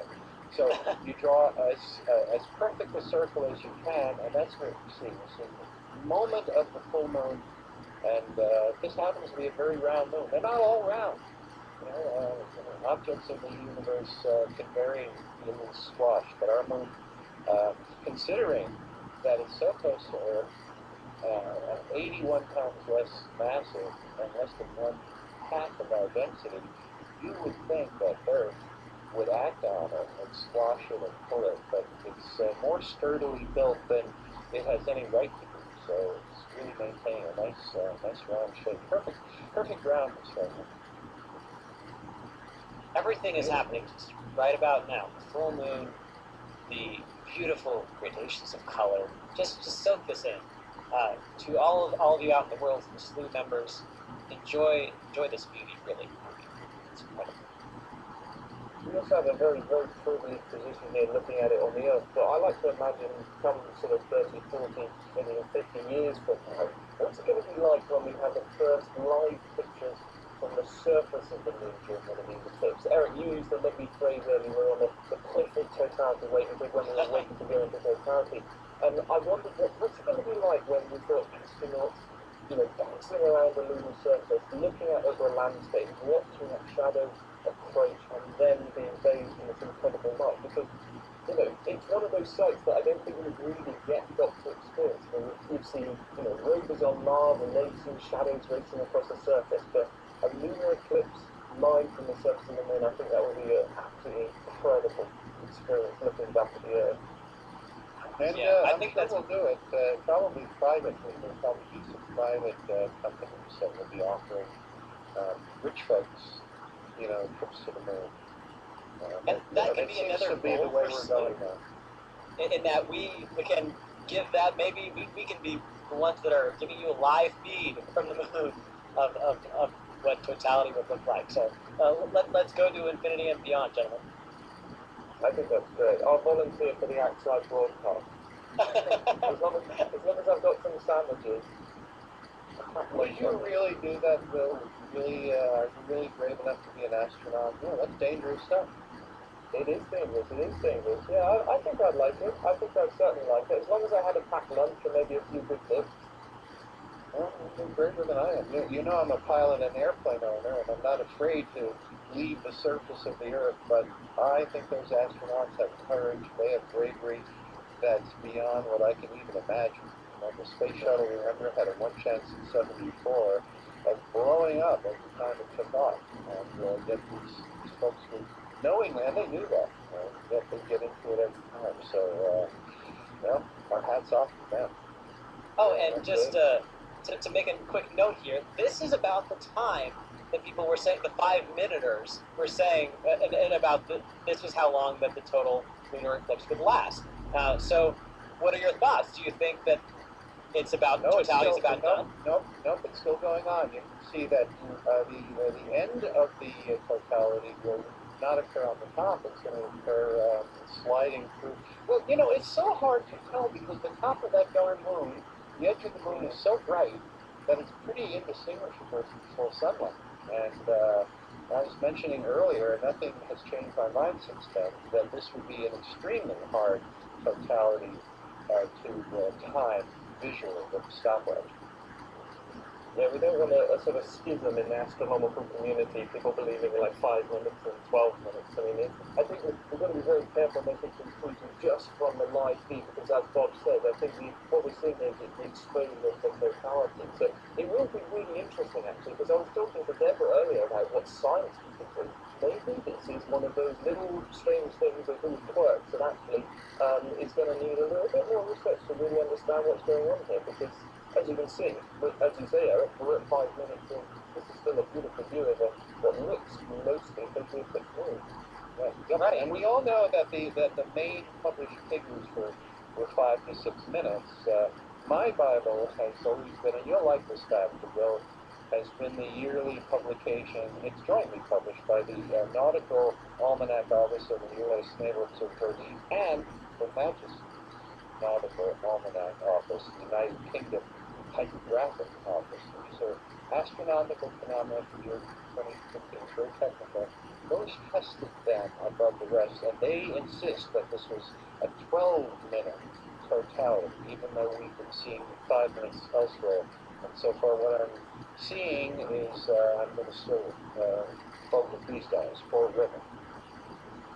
Yeah, it's So, interesting, yeah, isn't it? Because that bright limb doesn't appear to have changed in size that much, just on these images. So, yeah. And the color is, of course, copper. You know, people talk about red. This is commonly done in astronomy where the word red is thrown out. You often hear about red giant stars, red supergiants like Antares or Betelgeuse.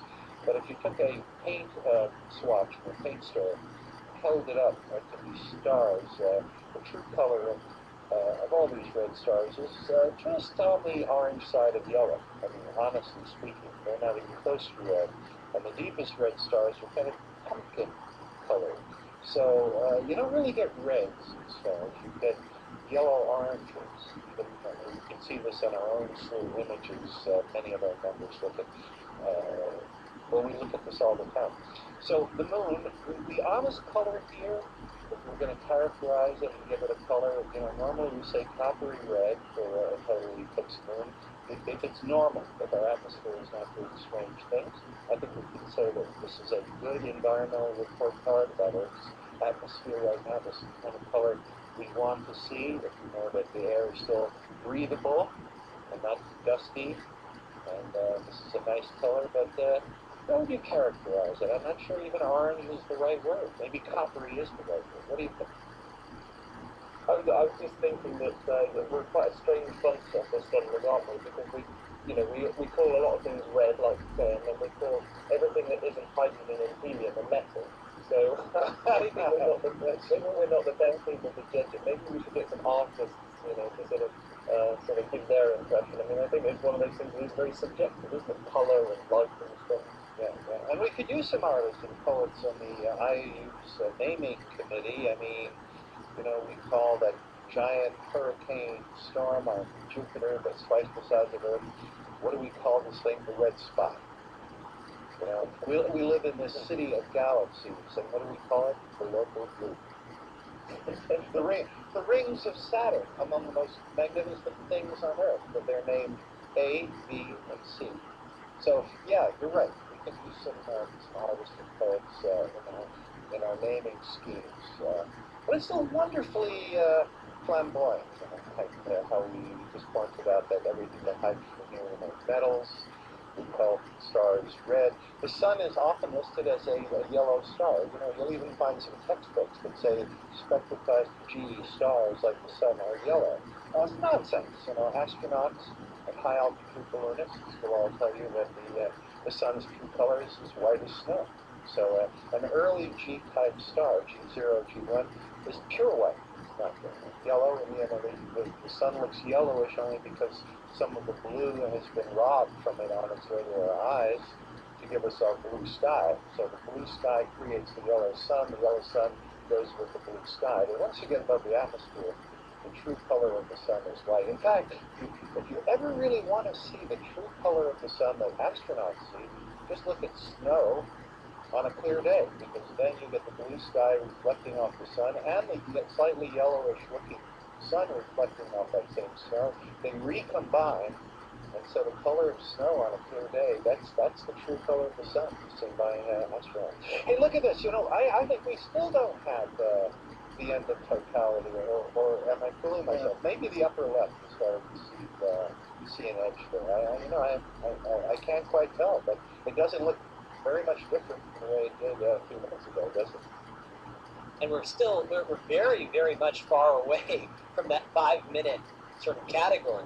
So it started about 7 minutes before the hour, and we're now about 11 minutes after the hour. So this is a significant period of time. It's a little bit longer than, say, the 12 minutes, right? That was the outside prediction. So it seems like it might be likely that we're moving out of it, but if it is, it's very subtle. Well, okay, there's a few explanations here. Using Occam's razor, I think we eliminate the fact that the moon has suddenly jumped closer to Earth and therefore is more immersed in our shadow, and thus taking longer to or that the value of gravity has changed, if the moon has slowed in its orbit. I think we can eliminate those as possible reasons. I'm so disappointed. I can drink. The moon is spiraling away from us. It is leaving us. I know you guys know this, by almost 2 inches a year, like a broken firework. It's going farther and farther away. Unfortunately, it'll reach a point, maybe in 60 to 90 million years, that it looks too small to quite cover the sun, and then we'll lose our total solar eclipses, but we'll still have lunar eclipses at that time. The moon will still fit into Earth's shadow, so we can count on these for a long time to come. This is something actually Eric and I were discussing this morning, is because the actual umbral cone only goes for, as I say, 1.4 million kilometres. So I was wondering this morning, Bob, and I don't know if you have any thoughts on this, is that by the time the moon gets to that sort of distance, we presumably won't get a total lunar eclipse because the moon won't be in the umbral shadow at this particular point. But would the moon even be gravitationally bound to the Earth at that point? I don't know whether you have any thoughts on that. Yes. What's going to happen is, of course, the moving Earth system sharing angular momentum is, as the moon spirals away from us, the corollary is that Earth slows so that a day becomes 1/700th of a second longer after each century. 1/700th of a second after each 1 century. Now, as the moon spirals away, they'll reach a point of equilibrium where our month and our day will be about 40 days long.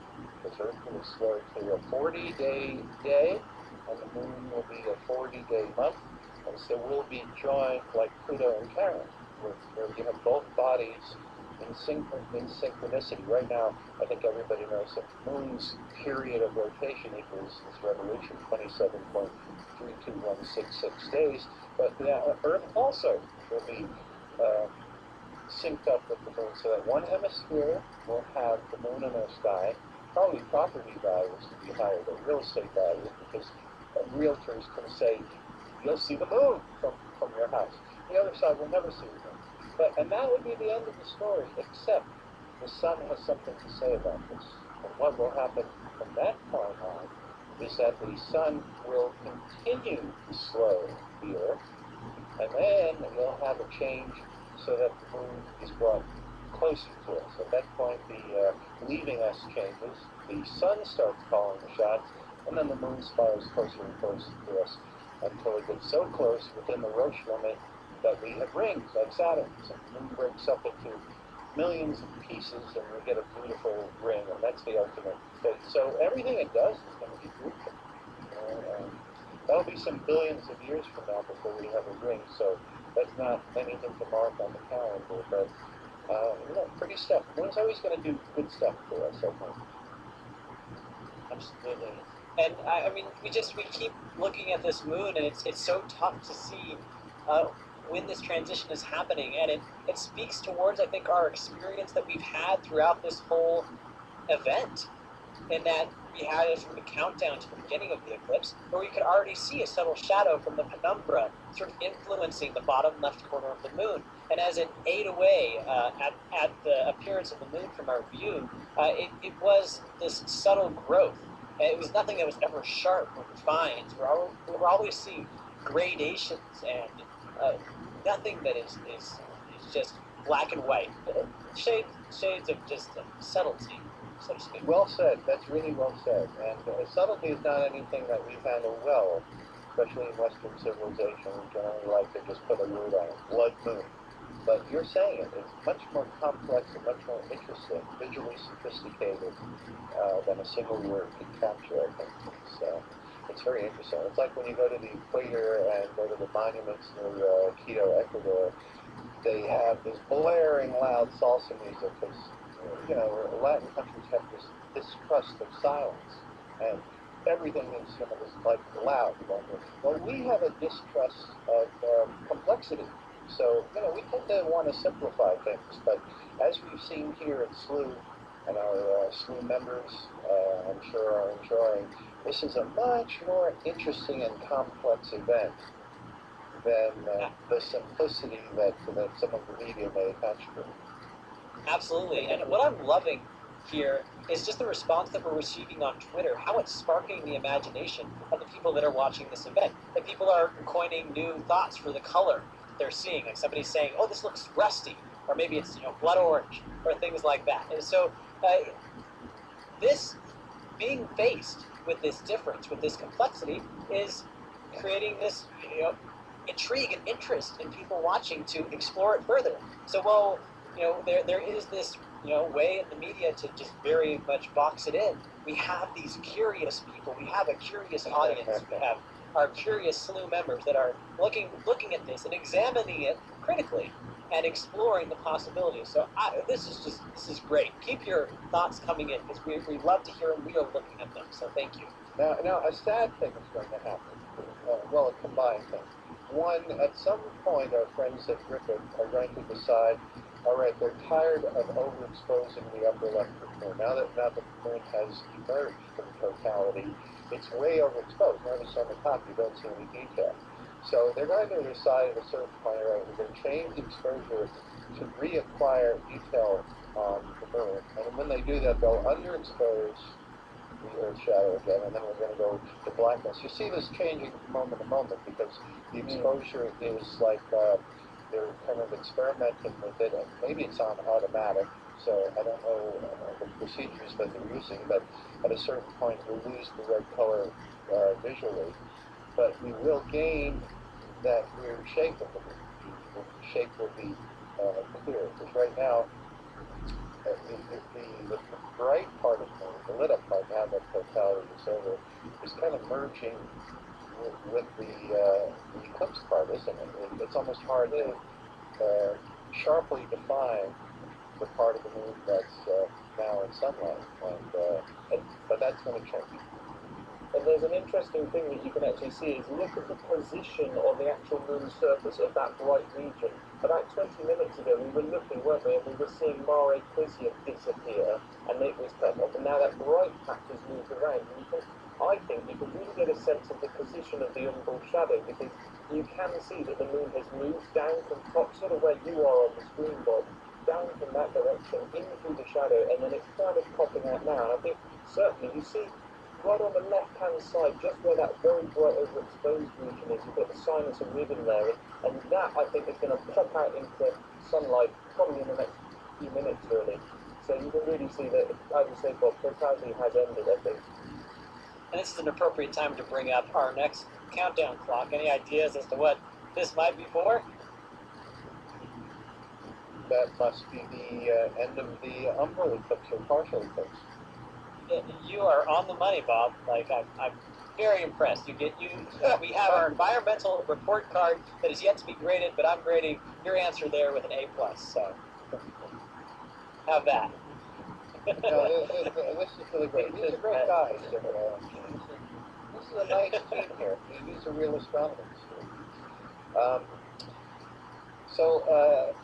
Our student members have got to be happy with this because, my goodness, and Eric, as producer of this show, really covered all the bases by having feed partners from almost every imaginable corner of the Earth. To have this one clouded out, you would have almost had to have a supernatural, almost like Noah's Ark type global cloud cover. So this was good. Thank goodness for Griffith. Is that that's why we have what we like to call our weather redundancies around here, where we have our feed partners from all around the world, and we want to make sure that if there's any place that has a small patch of sun that can see, or a small patch of clear sky that can see the celestial event, that we're able to poke a camera or telescope up there and show you what's going on there. That's our goal, and I'm so glad that we were able to accomplish this today. And again, I have to send out a big thank you to our slew members for making this possible for us to be able to provide this feed to the public. And yeah, please do consider joining us if you want to be a part of our mission and support us and have more access to shows like these. Some of them nail biters, some of them more they're more reliable and know exactly what's going to happen when. Whether you like surprises or things that are going to be unveiled to you that you really know what's going to happen when they're there and available. And so we've officially passed totality here, and we're moving into the back half of the eclipse, but there's still a lot to be seen. There's a lot to be experienced here. And this is also a part where we can share a little bit with what SLU has experienced with past eclipses itself. So now that we've seen totality here, we also have some intriguing pictures of totality from other parts of time of the world that we can share as well. Lots of things to talk about and experience. And for this next segment, Bob and Will are going to get a little deeper into eclipses, reminiscing about eclipses and talking a little bit more about the science behind them. And so really, this should be a fun segment. So feel free to take it away, Bob and Will. Thank you. Okay, well, that's fun, and we'll continue to use our metric versus imperial units conversation as well. Well, I will mention something very interesting about the far side of the moon, that and the public commonly mistakes this. I just heard this on national television, somebody talking about dark side of the moon. Pink Floyd had an album with that title, Dark Side of the Moon. And so let's again say, we don't know it, that there is no permanent dark side to the moon, just like there's no permanent dark side to the Earth. At any given moment, half of the Earth is at night, and at any given moment, half of the moon is at night. But that keeps moving around. And Earth, the period is 24 hours in the moon, the period is about 4 weeks. But there is a side that always faces away from us. And I think the best way to think of it is, imagine the center of the moon. That is the part that's closest to us, typically about 218,000 miles away, surface to surface. Imagine a string, a tidal string, a gravitational string that's connecting the nearest part of the moon to the nearest part of the Earth. And if that string is rigid and held it in place, then you've got what's really happening, that one part of the moon is always going to be facing us. Now, that doesn't mean it doesn't rotate, because as the moon orbits around us, when it's on the other side of its orbit, then that side is still facing us. So it's got to be spinning during one of its rotations. But there is a permanent far side that was never seen until October of 1959, when the Russians, as bad luck would have it, sent their first spacecraft called Luna 1 there, with cameras blazing, and took the first pictures. And boy, did we get a surprise. As we're watching this eclipse now live, what's on that side that we never see? Stuff that we couldn't have predicted. We imagined that the other side would be pretty much like the side we see, and as usual, we were wrong.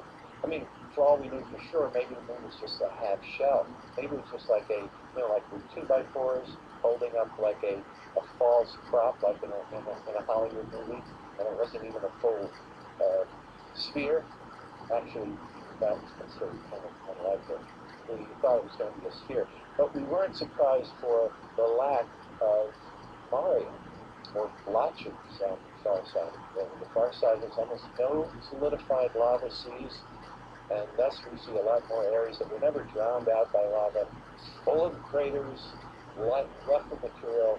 And then the Russians used their prerogative as first-time explorers of that to name every little valley, rock, crater, mountain, and everything on the far side with Russian names. Some of them like Tchaikovsky, but some of them pretty little-known characters in Russian novels and things like that. And this little bit of an embarrassment to have all Russian names on the far side pretty much keeps that out of U.S. Books. You won't find a lot of astronomy books that have photographs and labels of all of the far side. Some do, most don't, because it's 100% Russian. So just thought you'd want to know that two very different hemispheres. You're looking at a body very kind of unique in that way. Although Earth, you can say that if you turn the globe of Earth a certain way, you'll see almost all water. You hold it so that you're looking at the Pacific Ocean and stuff. You'll see a watery hemisphere, and the other hemisphere has a lot of land to it. So I guess we too are a celestial body that has two very disparate, different hemispheres. Well, over to you.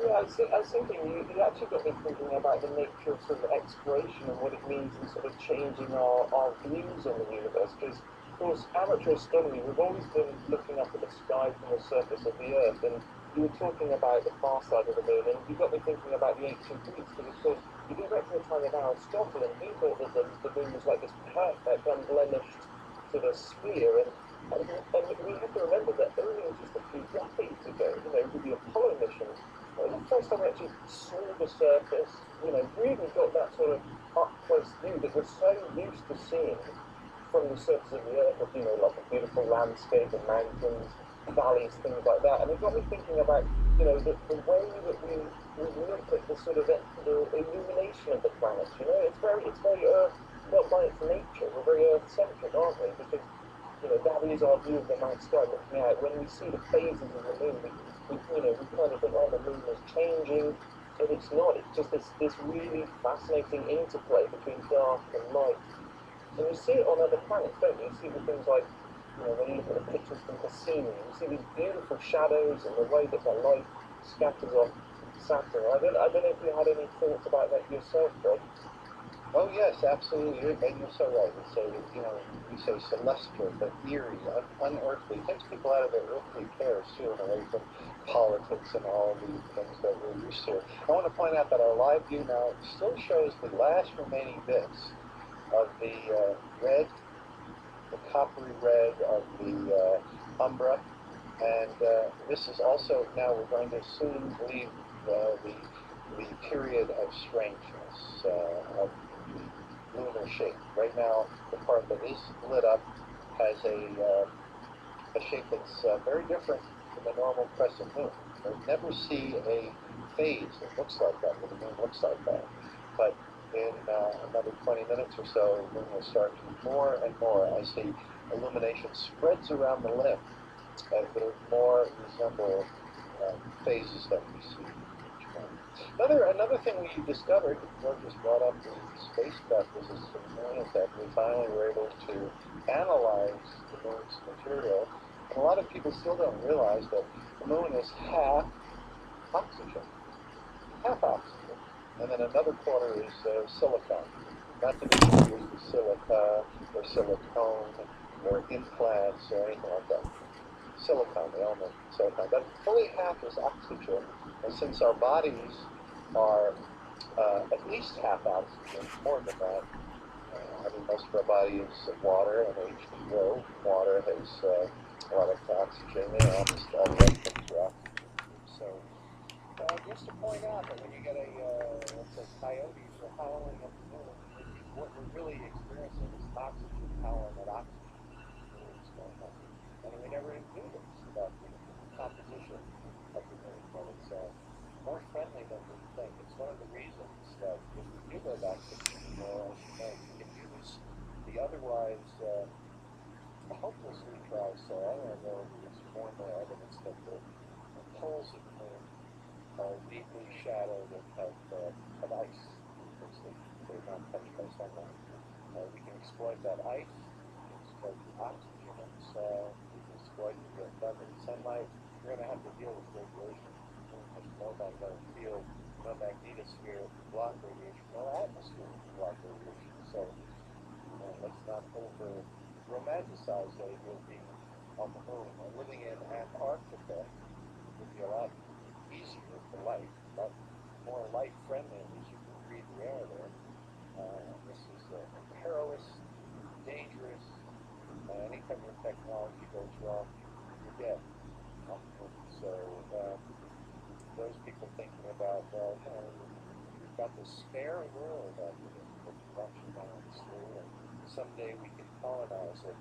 Well, not quite that easy. This is it's a perilous place. We may still do it, but people aren't exactly lining up to live in Antarctica on the top of Mount Everest or deep under the oceans. Those are potentially habitable if you have the right technology. Nobody's in a hurry to live in those places. A lot easier to live, to create things you need for life in those places than it would be on the surface of the moon. It's a risky place. Yeah, and it's funny what you're saying about the lunar poles, because they're one of the most interesting regions, aren't they, from a space exploration purpose, because we're talking about a shadow here and a moon, the Earth shadow, but those shadow regions, they don't get any sunlight, some of them are permanent shadows, and one of the interesting things in recent years is that probes like the Lunar Reconnaissance Orbiter, which we were talking about earlier in the show, they've actually identified indicators where there's very, very likely to be sort of subsurface ices and things that we can actually use, things like rocket fuel, maybe life support systems. So in all of this, we're talking about light and shadow and light and dark, and maybe that actually the shadows on the moon give us one reason to go and explore that. Well said. That's well said. And you're quite right. And, that's because the moon is, in terms of the moon, it just happens to be sideways from the sun. Never points one pole or the other, unlike the Earth. You know, you can't have on the North Pole or the South Pole of the Earth a place that naturally is always sun-free. But you do on the poles of the moon. And they're like vampire layers that will never be sunlight. So once you have ice, well, there you go. Disassociated using, let's say, solar panels into the hydrogen and oxygen. That was the fuel for the space shuttle. Unfortunately, we saw that demonstrated tragically when the Challenger blew up. That big cloud that developed there was actually just steam. Because the hydrogen and oxygen fuel recombined and really was a cloud of steam. That's what that explosion is producing. So we can produce steam and water to drink, water for fuel. Water is the big. Everyone knows this very well. But at 8 pounds per gallon, and I'm probably getting to them from just pounds of the gallons. So kilograms. Or 60. I think it's 64 pounds per cubic foot. I'm going to go on and on with superior units. It's heavy, so the humans need it. Even for that reason, we need it for life. And hauling water to the moon is one of the, it's almost just Sisyphusian task. You're going to use it up. It's too heavy. It makes it impractical. But finding ice is actually started with the U.S. Army's Clementine mission, which first detected the signature above these craters on the moon, and then more and more the L-Cross mission, and now the Lunar Reconnaissance. Yes, it really looks like there's ices there, and that's going to change the whole thing. Once you've got ice and it's right back, but there's nothing without water. You still got to deal with that no air business and high radiation flux. It's been calculated that an astronaut on the moon in a 2-year mission with colonists, the radiation would destroy somewhere between 15 and 40% of the brain cells in 2 years. So astronaut Shannon Lucid, that's the U.S. woman astronaut who spent more time in space than any other, she's particularly on an anti-radiation warning people about radiation crusade, and warns us that the moon, as we watch it continue to emerge from the shadow, and this glorious eclipse, will more and more resemble a sort of a kind of crescent you might see monthly. The radiation on the moon might be one of the real problems. There are some technical ways around it, and I find it most promising is that it's recently found that instead of lead or huge amounts of water to highlight where there are certain types of foamy plastics that can actually shield from radiation. So it could hide there and get some protection from it, but it's a pretty brutal place. Yeah, the moon itself provides a couple of environments, doesn't it? Because I read a paper a while back that said that there are these collapsed, well, not quite full collapsed, but old lava tubes that go underneath the lunar surface, and there's a potential that, we might be able to build underground bases, because, of course, if you have several feet of bedrock or basalt above you, they provide a good radiation shielding. So, who knows, maybe we'll be living underground rather than having one of these sort of shiny space bases. Maybe we'll have sort of underground subterranean, as it were, And for those who are curious, the surface of the moon is almost entirely covered with what's called regolith, which is it's a very refined, powdery, silicon-based substance. That's because the moon's been hit by countless tiny micrometeoroids, like little hammers of God Thor, hammering on the surface. So it has the consistency of talcum powder or baby powder. What do you call it in talcum powder or baby powder? We call it talcum powder, yeah. Okay. Well, that consistency, and the astronauts reported that when a little bit of it leaked out of the sealed container, it actually had an unpleasant smell to it. Or maybe maybe he was just smelling, Buzz Aldrin smelling Neil Armstrong's socks after he goes on the trip. I don't know, but they reported that it was actually a little bit unpleasant. But in any case, that's the moon was covered with this powder, and then beneath the powder you have this very odd kind of packing stuff. They had a lot of trouble digging holes in and doing experiments and just planting those flag holes. The first one, the U.S. flag in to the ground, promptly blew over when they took off, and it was their ascent stage to take off because they couldn't get it in very deep because there's no air on the moon, and therefore, unlike earthly soil that has some air mixed in it, that helps you kind of shove things into the ground here. Although you don't have that on the moon, so it's a tougher job. So once you get under that regular region, you get to firmer things. It's a little interesting that it might be a tunnels or passageways and that our future might be to scurry around. The thinking now is that China may do it almost before anyone else because they've got money to burn, they're looking for prestige, and the Chinese need up for a trip to Mars or to the moon where we don't bring people back to that. It's a lot cheaper if you go one way. So maybe that the next food on the moon won't be tang, or fresh, dry, frozen ice cream, but rather General Tso's chicken, something like that. It'd be interesting to see who does this. And of course, the other movement towards going to the moon is in the commercial realm. People with enough resources, funds, to sign aboard. There's 700 people waiting online for one of the either SpaceX or its competitors. They might want to do that. So very interesting to see what's going to happen in their lifetimes.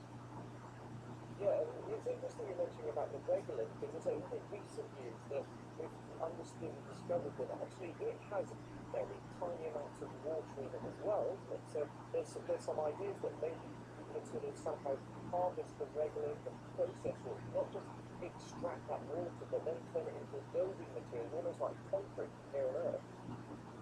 I don't think there was much of this. I know of those just about 800 pounds of moon rocks we brought back, and all the samples were perfectly anhydrous, meaning bone dry.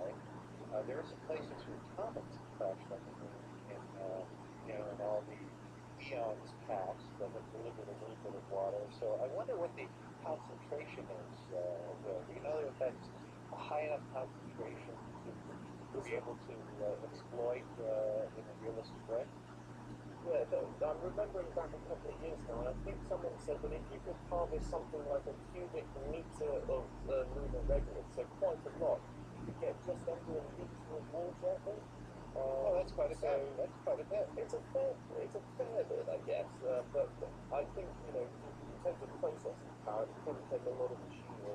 I thought I read a NASA study that said that you could somehow microwave the regolith and sort of extract the water that way, but maybe that's fallen out of favour now. Well, I like the idea of bringing our modern stuff up, microwave stuff like that. I was actually in Asia when we sent our first mission that had the lunar rover on it. That was 14, it was 15, Apollo 15. And remember we were driving around the lunar surface and there was an Indian man looking over the newspaper over my shoulder who looked at me and said, "Can't you Americans go anywhere without a car?" So the idea of bringing more and more technology, let's bring microwaves and all the rest. You know what let's talk about the, 2 weeks ago, of course, we're looking at this wonderful eclipse. And just 2 weeks ago, there was somebody that I know who actually went to the Faroe Islands. I know it was almost entirely overcast, and all the media said, they were downcast, we didn't see it. There was a tiny percentage of people that happened to be in the right place and saw the total eclipse of the sun. And same object that we're looking at. This is an eclipse, of course, that involves the sun, the moon, and the earth lining up. The last time they did that, it was half an orbit around, they covered up the sun. And Will, do you know anybody who went to the Faroe Islands and had success? Well, yeah, I mean, we did. We were very lucky. A group I was leading, we actually managed to get just in the time at just the right moment. So we were very, very lucky indeed. Yeah, I think we have an image of that. Do we? I think we have one that we can actually show people, and it's one of the few because it was going to be a very low probability. So that's we're talking about those 3 celestial bodies that we care most about, that the only ones that influence our lives, really. I know astrologists think that Pluto and Neptune, the position, plays a role in our lives, but no astronomers entertain that for a moment. But the sun and the earth, in our view, those are the objects. And here we are, a period of time where all 3 are performing their acts over and over again. So if you have anything, images of that, I'd love to share that. I'm not sure if we have that all ready scrolled up as we watch it every day. It seems like a lifetime ago, actually. Was it really a matter of weeks ago we had that live show on Snow with Paul and Eric in the Faroe Islands. Yeah, it was an incredible experience, and like you say, it's the same sort of dance of the planets that move, the Earth moving around to create it, and it's remarkable. I just think that the total sort of eclipse is caused by that incredible coincidence, the fact that the moon is 400 times smaller than the sun, and yet the sun is 400 times further away, and yet here we are looking at the Earth and Earth shadow stretching into space. And I think we really get a sense of that in the image we can see here. As the edge of the Earth starts to shadow. But I love this animation because it really gives you a sense of what's going on.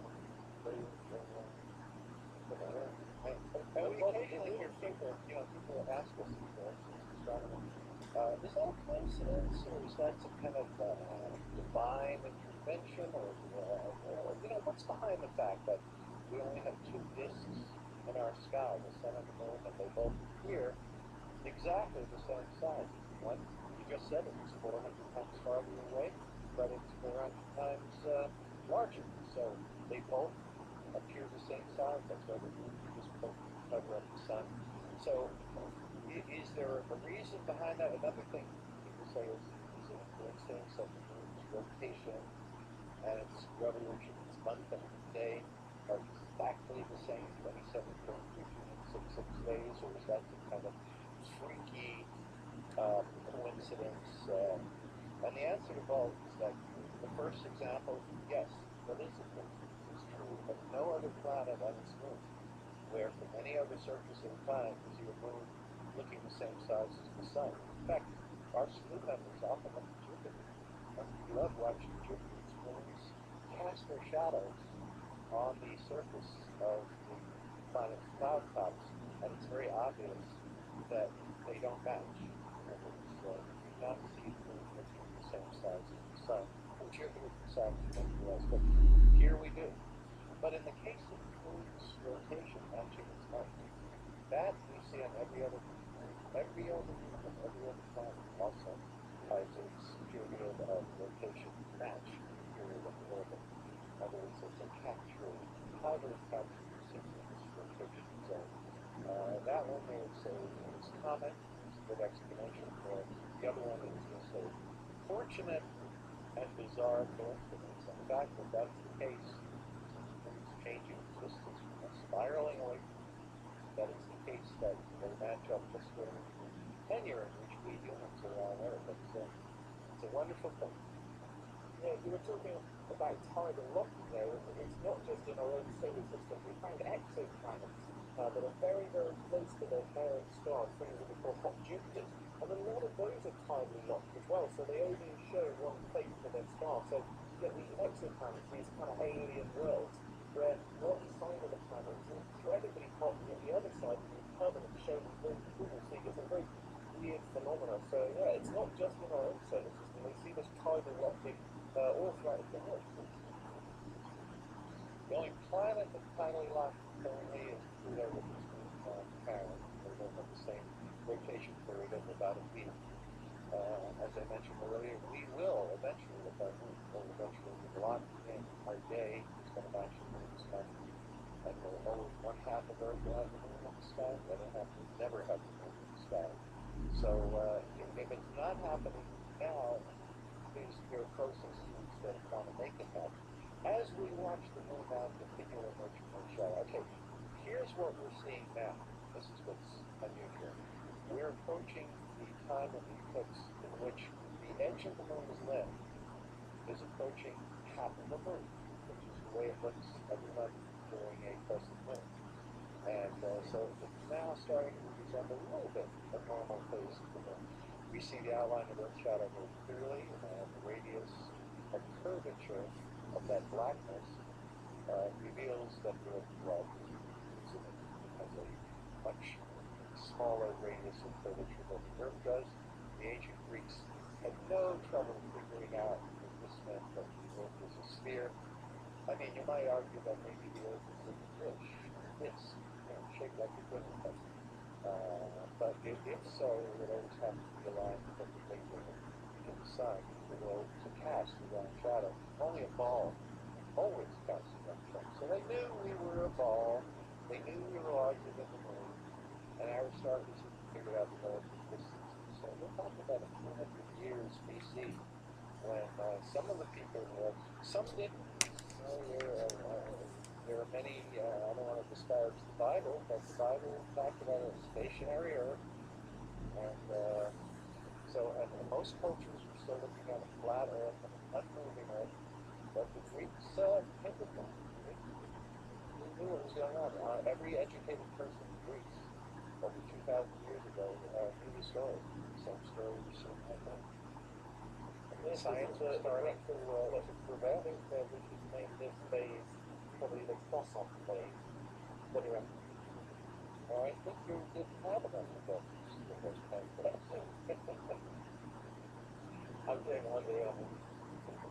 Yes, it's been, so as we watch this around the world, it should be said that if you're in daytime right now, forget about this. If you just woke up and just joining us in the coverage, if you're seeing this, it's got to be night, because full moon makes eclipse, and it's always opposite the sun in the sky, so as the sun comes up, the moon sets. So in the daytime for you, as it is now, for example, in the eastern part of the United States, automatically, forget it. It's not in the sun. Nighttime, anywhere, such as West Coast of the United States or Australia or Hawaii or Alaska, nighttime right now, you do have the sky looking like this, and you step out and look there. I think that comes close to wrapping up this little chat session, but this has been a lot of fun. Yeah, it's the best thing to do. Yeah, I've just been looking at your conversation as I've been back here in the production studio, and it's been just so fun to hear what you guys have to say. There's so much knowledge in this knowledge wealth of the Slew Astronomers folks. So just keep listening, because you will always hear something new that you have yet to uncover. And so yeah, thank you again for that great conversation. We're going to be heading deeper and deeper into this broadcast, and I love what you said, Will, with the croissant phase. This is the croissant phase of our breakfast eclipse. If you had croissants with us, share them on our social media. Let's revel in these phases as they come our way. We've had one tweet about the Cookie Monster eating the eclipse, and so yes, all of it. We're loving it. We love what you're doing here. So thank you. And so to come up for our next segment here is we're going to have it's going to be a great conversation with Bob Berman and Sean Hess, the co-founder of Wanderlust, and so they're going to have a very fun conversation, particularly because the Wanderlust, a Wanderlust event coming up, being at the time of the solstice, so there's an astronomical relation to what Wanderlust is doing, and also Slew's going to be going to a Wanderlust event coming up, and so there's some great collaboration there, and so there's some great connections between what Wanderlust does and what Slew does. So this is going to be a great conversation between Bob and Sean here. So I'll let you take that away, Bob. Okay. Well, hi, Sean. Are you on right now? I am on. Hi, how are you? Great, absolutely great. I'm really looking forward to this because I'm sure you've been watching this eclipse, and this is the final of a series of events involving the sun and the moon and the earth. And the next one, I'm thinking, what's the next real sun event that involves the celestial body ready past the equinox? Well, it's the solstice, and that's when you're doing a Wanderlust strike, isn't it? It is, yes. We picked that event actually about 5 years ago when we started, but the date was actually chosen with that in mind. It's a date of, the solstice is I think, while I can't say it has a specific meaning in yoga, it's certainly something that I think inspires contemplation and the longest day, something that I think people really think about in terms of letting light into their lives, and so there's a lot of connection, and I think important there. That's lovely, and I think it's too understated these days because there was a time when everyone celebrated the solstice. Everybody knows about Stonehenge and the lineup of celestial objects. It used to be a big thing, not always a pleasant thing. The Maya used to toss their least favorite in-laws from the tops of pyramids during the summer solstice, making these sacrifices. So it wasn't always a pleasant thing, but people don't do drum use anymore. I think local ordinances prohibiting the kind of exuberance of animal sacrifices and people sacrifices that we used to have. So what you're doing is to line up this Wanderlust strat that we're having with the summer solstice. I think it's a very cool thing. Why I know I'm coming, and we have other Slew astronomers to do celestial events there. What made you decide that Slew is a good fit for Wanderlust? Well, I mean, Wanderlust is it's a very diverse experience. Our motto is "Find Your True North," which is obviously a navigational phrase, but really we see it more in the context of finding your path and your own journey in life and finding yourself through that. And I think that you can do that obviously inwardly through meditation and yoga practice. You can also do that outwardly. I think contemplating the universe and really learning about the world we live in. And so I think having you guys there, the other part of that, of course, is really just that learning piece. And everything we do at Wanderlust is, well, we think it's also a lot of fun. It is very also instructional in nature and participatory. So with you guys there, I think to lead a stargazing class, I think it's something that will really fascinate our attendees and really allow them to connect to that, to the celestial skies.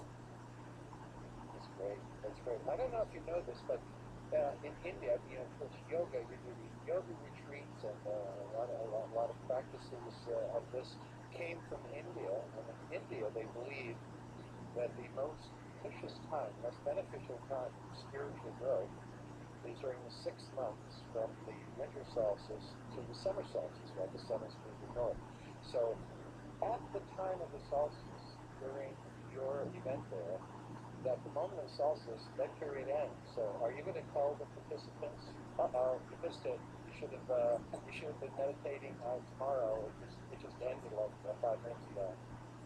Well, I think the key words there are most propitious, because even though perhaps maybe they're on the declining side of the slope, it'll come back around. And there's certainly much to be gained by sitting on your mat for 365 days a year, even if maybe the bodies aren't quite as long. Anyway, part of it, not most of it, will be leading on. I mean, and the solstice will happen during this month, so they can still squeeze in that period before the solstice happens.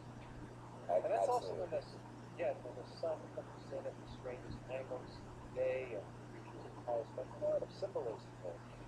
So are there other events that are solstice celebratory, other than our explorations in the universe? What we will be doing with you? We'll set up solar posts next year and do a lot more of what else are you doing?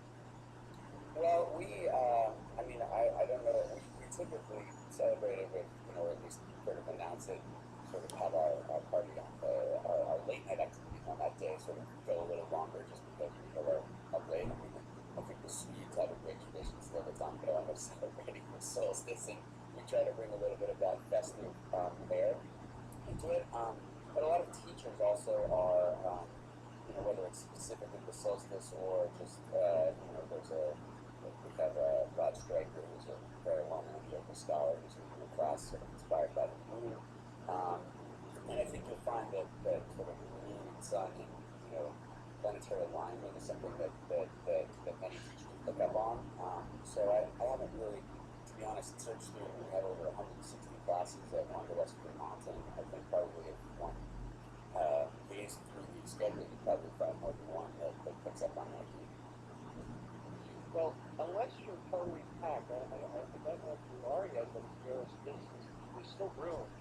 How would a person find out about it and contact you? What's your best website or connection for viewers to connect with? But you don't even have to Wanderlust is we're at wanderlust.com, and we offer our events. I don't know if we've given an overview of what we do, but it's a festival which features yoga, music, mindfulness practice, and then food and a whole host of outdoor activities by day, hiking, biking, running. They're all set in mountain resorts, and then at night there's live music and arts and performances and entertainment and stargazing and many other activities. These happen all over the world. We have actually some in Australia and New Zealand, where I believe most of the people who are viewing this lunar eclipse can actually get the best view. And we also have them all over North America and Canada. And so the one in Vermont is in, obviously, over the solstice in late June. But we have them before then and after them. So really, if you log on to wanderlust.com, you can see all the events we offer. Reminding everybody, we're almost halfway through the partial phase of the declining end of the eclipse. It's moving out of the Earth shadow. You can see the Earth shadow there. It's approaching almost a half moon. The difference is that a real half moon, also known as a quarter moon, in a real half moon, the shadow line is straight across. And we're never going to be straight across because the Earth's shadow has some version of maintain that same curvature as the eclipse continues. Even when there's half the moon left, we're still going to see that curvature. Let me ask you, Sean, future events that may tie in with astronomy, do you have any in mind? Well, there's nothing specifically in my head right now, but I know that we would love to work with you guys more. To be honest, from my personal history, I was one of those kids who worshipped in scientific catalogs and had my own telescope in my front yard. So it's great to see what the power of the internet and what you guys have really been able to do to really open astronomy to so many people. And I do think that this kind of information is something that our attendees would really love. So hopefully we can find more ways to work together. We're always adding events, and it's very likely that some of them fall over the equinox and over other periods. So hopefully we can find other, not that we necessarily need the excuse of a celestial event to work together, but it would be great to find more ways to do that. That would be fun, eclipses, meteor showers, right. In addition to solstices or equinoxes, sure. Something just went by the moon. I think it was an airplane. I hope we usually tape these events. I'd love to see that again. I know our producer may have seen that. It may have been an airplane, or it may have been just a routine UFO mothership. But something very strange has happened here. I don't know if you were watching that, Sean. This is we were talking about other celestial events and combining our meditation with that. So I missed it, but I appreciate being on your live feed. Otherwise, I would not be seeing these clips at all. I've been trying to find any view of the moon out my window, but I think it's already gone. it's gone. If I see sunlight on you, which I get daylight on you, the eclipses coming through. Well, it was great talking to you, and I'm really looking forward to my first wanderlust experience at Stratton.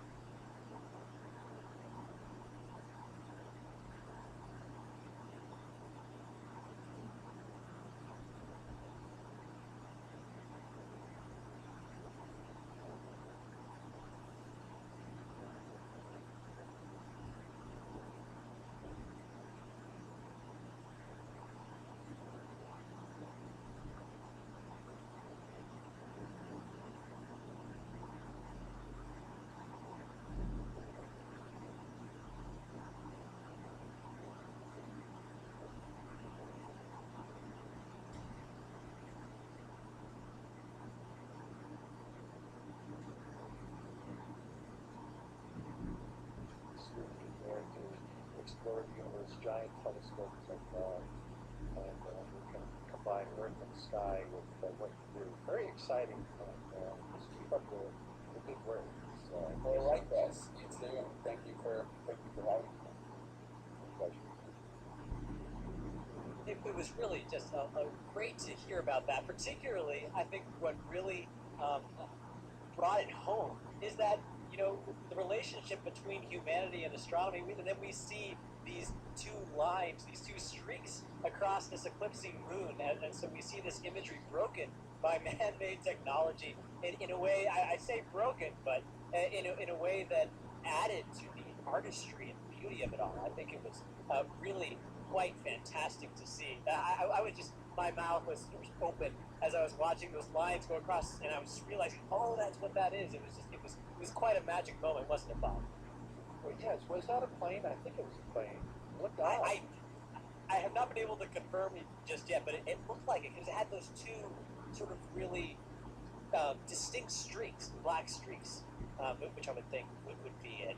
But yeah, this is a great way to sort of transition through segments, is that we never know exactly what to expect. There's always going to be something great and new in the feed that we can experience. And so I'm going to have a little bit of a talk with Bob over the next 20 minutes, where we're going to talk a little bit more about eclipses and also what we've experienced before in the past. We have some amazing sort of things from Slu's past, where Slu has experienced and observed eclipse after eclipse. It's some of our great highlight moments. And for our members that really enjoy this stuff, there's more content to see in the clubhouse. So go back there and check it out if you're really looking into eclipses. But yeah, Bob, I wanted to sort of dig into your experience with Slu. I know you've been here for a while. You've been a loyal Sluie, and you've experienced quite a few events with us. And so I want to talk a little bit about some of those past eclipses that we've seen. Like, for example, do you remember back when we were in the Google Doodle? Oh, yes. Google, that's right. They used our broadcast as a Google for that entire day, and it was seen by what? Billions of people around the world. And, Here it is, coming up. Yeah, whenever you went on Google that day, there was the Our Slu images of that. I thought that was pretty cool. It's just so fun, and I'm so glad we could just contribute to that view, because just being able to access the eclipse so simply. There's a real magic to be able to watch it live, but also just to be able to go to Google and just press play and to be able to go through that experience. I think is a lot of fun as well. And there was a time, if I remember, that we broadcast one up on the giant screen at Times Square. Where everybody Oh, you're reading my mind, Bob. So, we actually have this here. I just want to. You're going to hear yourself talk. There's a great audio segment for you coming in here. On December 21st, 2010, the moon ventured directly into the shadow of the roof. This rare totality on the day of the winter solstice, when the moon ascended to its highest point in the sky, fascinated the mass media and the public alike. The inky black shadow turned coppery red during the totality, delivering an environmental report card about the condition of Earth's atmosphere.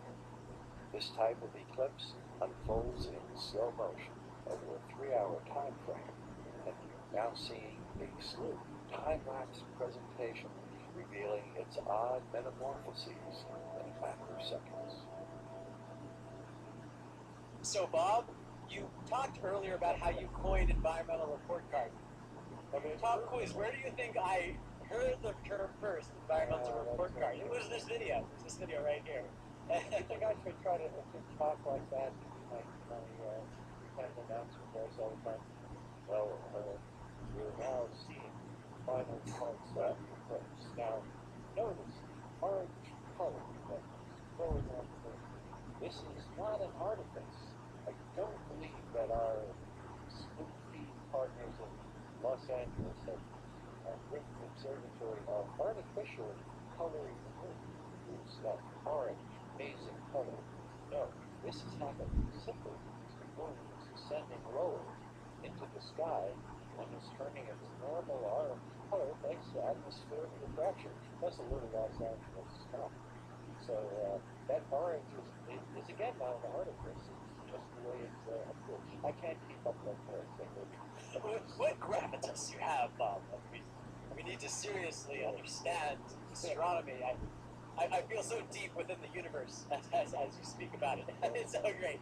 But yeah, it's really great to look back on past eclipses and to hear you talk about them and to see what experiences we've had, and also to sort of use them as a contrasting figure for what we're experiencing right now, because we do have this unique view right here. And I also want to make a note to our viewers that this is our last surviving feed. We had partnerships with Hong Kong, Australia, and all over the world here, where and in Canada. But weather has conquered some, moon set has conquered some, and this is the last one here. But this is also, there's going to be a moon set that's going to be experienced here, but it's going to be like a few minutes before the ending of the eclipse.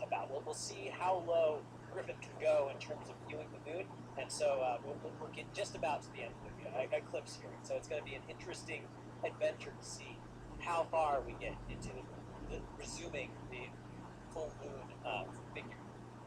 Very interesting. Also, now we are notice that the limb of the moon is now extending, at least to my eye, fully halfway around, maybe slightly more than halfway around.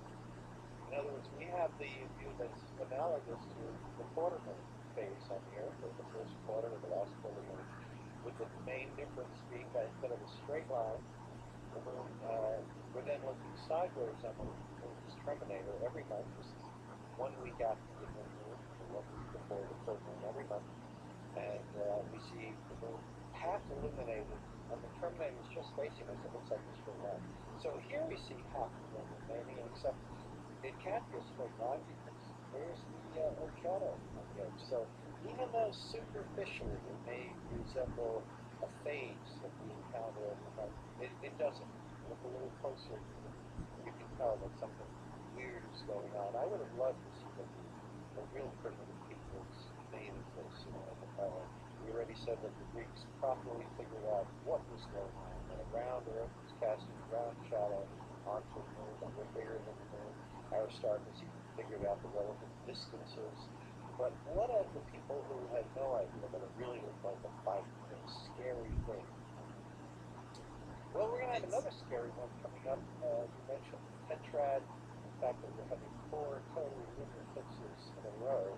And the fact Last that Tetrad. yeah, crazy. And that they're visible from the United States, North America, Canada, places in Canada. It was also very strange. It means that just as Earth is spinning, we're on the right side, the correct side of the spinning Earth. And on September 28th, we're going to have the best moon. So this series is going to end on a high note with an eclipse that the entire United States will see. Our friends on the East Coast did not see this one because the moon set before the eclipse was about to go. But that won't be the case for the next one. It's going to be a nice dinner time totality for people on the East Coast. It's going to be even earlier than that on the West Coast. It's going to be a perfect eclipse. So September 28th, in case you just got up and you said, I missed it. Well, you can always watch the Salute show, especially if you're a member. You can see all the amazing things and comments and guests that we had on. But at the 28th, there's no more shot of this. That ends the series.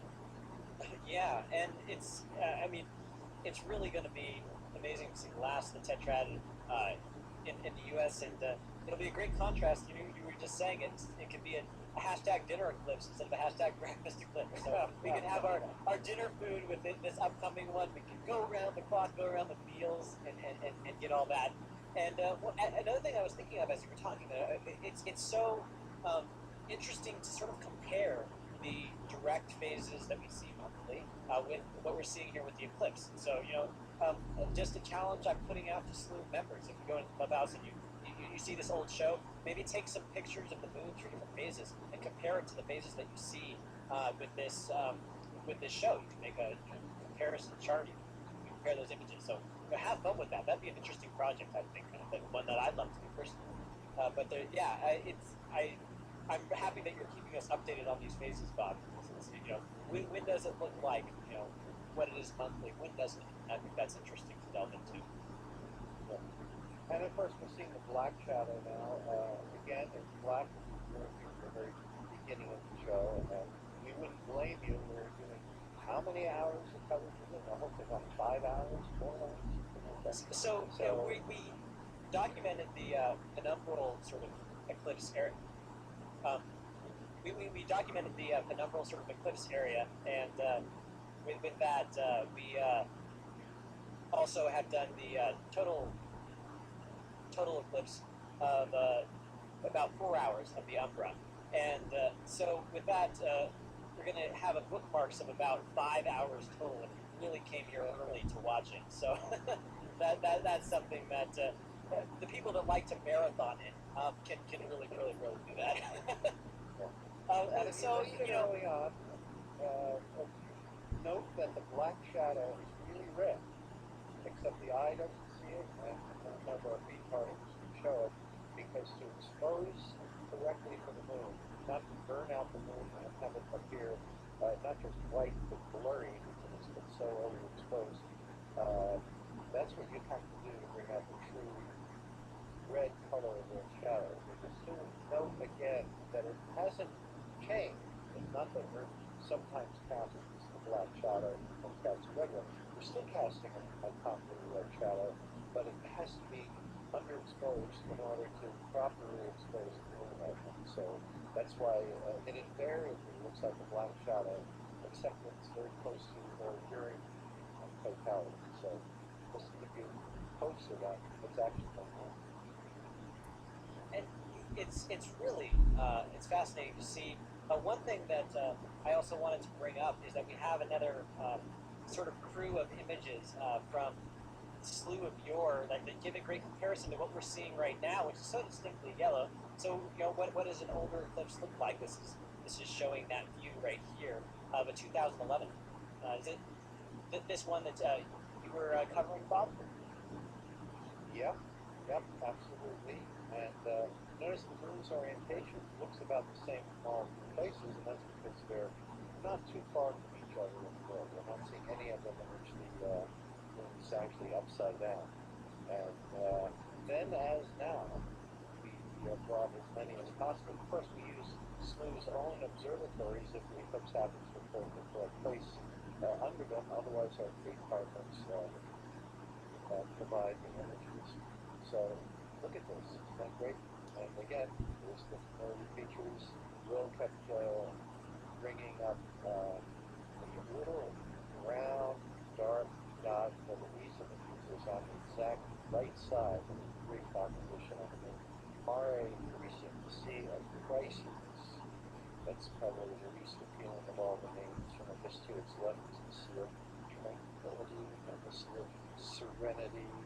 And so, but the crises, so we've been watching that as one of the marker post-story. Now we're well past the halfway point of the sea. We're continuing. It's travels at about 2,287 miles per hour. Not all that fast, you know. Think about it. About the same speed that the Concorde used to fly, supersonic.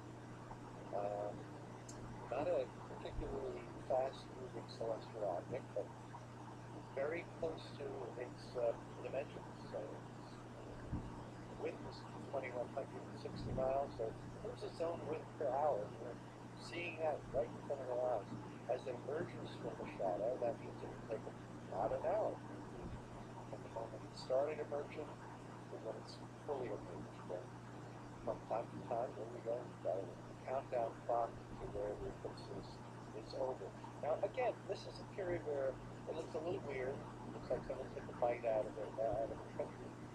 But it's going to turn even weirder during the final 10 minutes or so before the moon is fully emerged, because then we're going to have this really tiny, strange-looking bite. And that's, I'm sure, that the Maya and the other primitive cultures, they probably saved the moments when they threw their in-laws or whoever they sacrificed from their pyramids.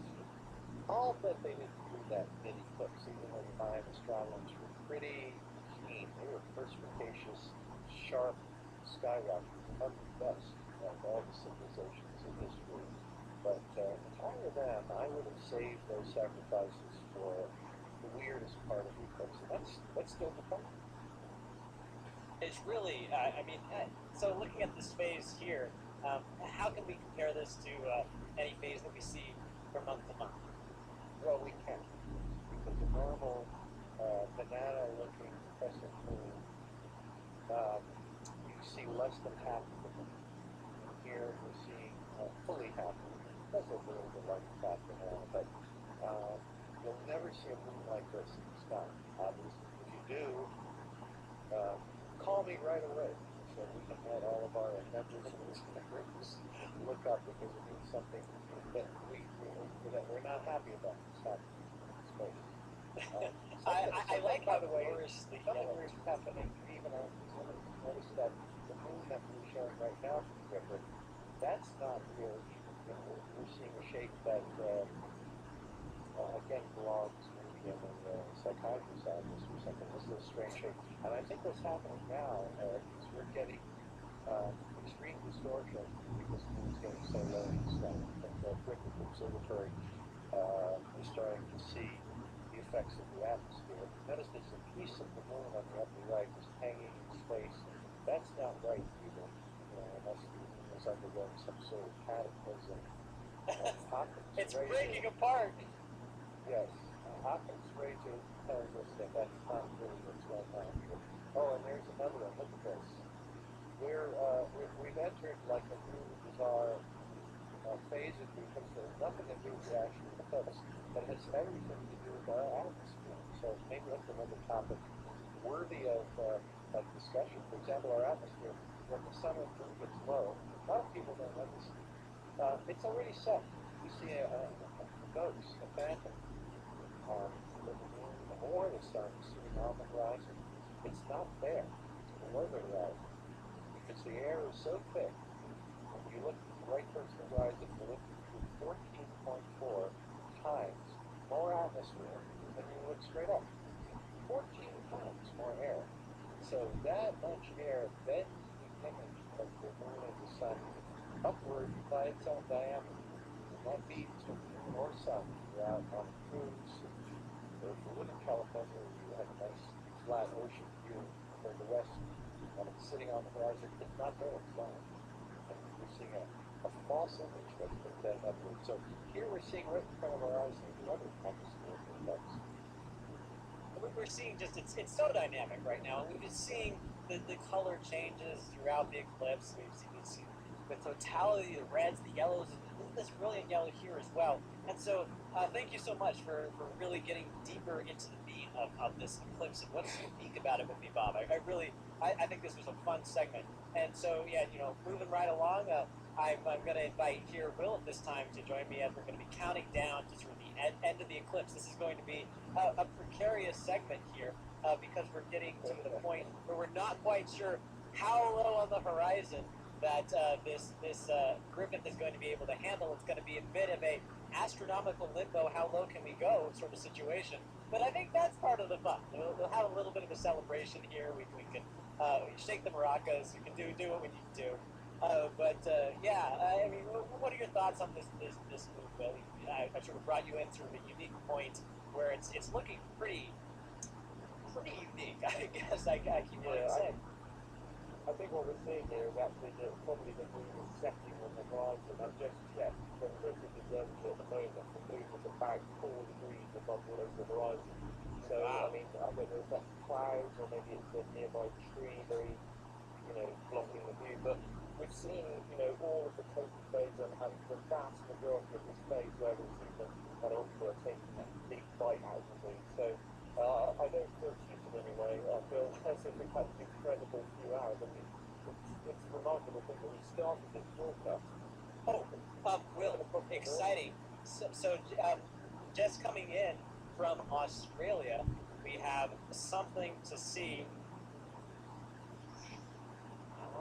There we go. Wow, very good. And so maybe even when Griffith ends, so Australia this whole time over in Queensland, these great folks have been fighting the clouds, and so we've been seeing it intermittently popping in and out, and so there's this chance that it'll stay here, but we're seeing the clouds sort of move a little further into it as we speak. So this will be an adventure as well, whether or not we'll see sort of the end of the eclipse from this location. So this is live from Queensland. We still have the very ends of the eclipse from Griffith Observatory, and again, thank you to our wonderful members for making this possible for us, for allowing us to give the world these views. Okay. Yeah, remarkable is that what we were talking about earlier, that motion, as the moon sets in place and appearing over the horizon and whatnot. So yeah, let me just leave it to you. Really is, and I like how there's a different orientation with the Australian one as opposed to our US one, where look at how close that one is getting in Griffith there. It's getting so low. And so you're saying it's about like 4 degrees right now? Yeah, it was. It's probably not less than that now actually, but you can actually see in these images. Look at how squashed the moon is. As it gets lower, the bending of the atmosphere distorts the shape of the moon. You can compare it with this lovely view in Australia, and as you flip the screen, you'll see that one is quite heavily distorted, and that's very typical of what you see when the moon is very low on the horizon. You get a very distorted atmosphere. Yeah, and we're getting so close to the end here. Let me just bring up our countdown clock. We have so less than 20 minutes until the end of the eclipse. Here, let me just get our faces out of that close-up view. That's a really big image of what this moon is looking like right now, and just that magnificent shadow. When we're at the top left portion, you see it panning down. Gorgeous. You can see all those lunar seas coming out into the sunlight. It must be a remarkable view to be stood there at that edge, that's the terminator between the edge of the earth and that sunlight, looking back at Earth. And I wonder if they see any interesting sort of atmospheric effects. They obviously have obviously cameras looking back there. They haven't seen casting of the Earth's shadow, but it must be like standing on a hillside looking back there and looking back and seeing the first rays of sunshine popping up through the atmosphere there. It's incredible. Can I butt in here for a moment and just point out that occasionally our Australian partners are overexposing the moon, and during the moments they do this, we still see some red in the shadow. You see that? A few moments ago they did that quite a bit, proving that the shadow is still red despite the black hue that we get when we properly expose it. So there it is. There it is again. It's subtle, but it's still there. Subtle. Just comparing it to the very ends of Griffith coming in. Oh, arrows see that airplane? Passed in front of the moon there, right, perfect. Too late now, you missed it, guys, but there was a distinct plane. Lots of things coming across Griffin's feed these days. It's been so fun. So look forward to highlights coming out from Sleuths. There's going to be a lot of moments to really accent it and show again in slow motion, perhaps. So it's great. It's I'm loving this close up. We can just see the close up edge of the moon right here as it's ending its eclipse. Thank you to our feed partners in Australia for fighting through the weather. What a magnificent journey and adventure we've been on. Yeah, it's been incredible actually to share it with the people online. I was looking whilst you were talking to Bob, Eric, I was looking at the hashtag breakfast eclipse, and there are hundreds of people on there sharing their pictures, putting up breakfast, where they're viewing from. So hello to everyone out there. Thank you so much for tuning in. It's been wonderful to share it with you. And yeah, there's just tons of questions coming in as you were talking about the hashtag. I was just looking through the hashtag, and so we have one question coming in here is asking from Jonah Wilbert is asking, are those shadows on the moon clouds? And so what we're seeing from Australia is we are seeing a lot of weather happening in front of the moon. You can see that haze that's sort of passing by the image. That's sort of the cloudy conditions coming in. They may have been asking about the Griffith view because the moon looked like it was blocked a little bit here and there. And I wonder if they were wondering if those were clouds blocking the moon or if it was strictly, as Will was pointing out, atmospheric distortion because the moon is so low in the sky. Yeah, it's hard to believe, but when the moon is on the right, it's really 14 times more air than when it's high in the sky. So, of course, the atmosphere is going to distort it, refract it, bend it. Hence distortion. Some people ask, this is a common question in strong stretch, whether the large-looking moon always looks bigger near the horizon is caused by atmospheric distortion, and it's not. Atmospheric distortion does not make the moon larger ever. What it can do is squash it so that it looks like its vertical dimension is not as great as its horizontal dimension, but it doesn't make it any larger. Moon illusion, which makes the moon look larger, is just a psycho-optical experience where we're used to objects on the horizon being distant. We know that from everyday life. Things that are crossing the hillside, we see a town far away with a church steeple. We automatically assign it a different size.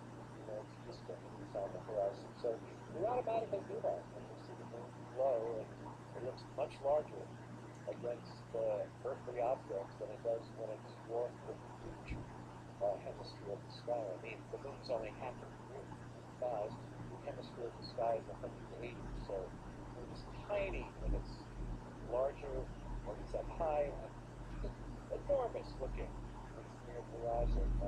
The odd thing is that if you used an instrument to measure the moon's apparent size, a filar micrometer, you'd see that the moon actually is smaller when it's on the horizon. Smaller because it's farther away from you.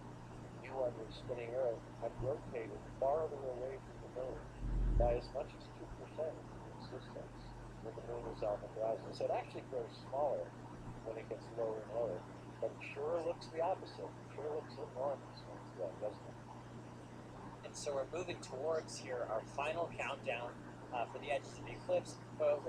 It's not the moon becoming more eclipsed again in this image from Australia. No, this is it being covered by some clouds here, and so we can see for comparison.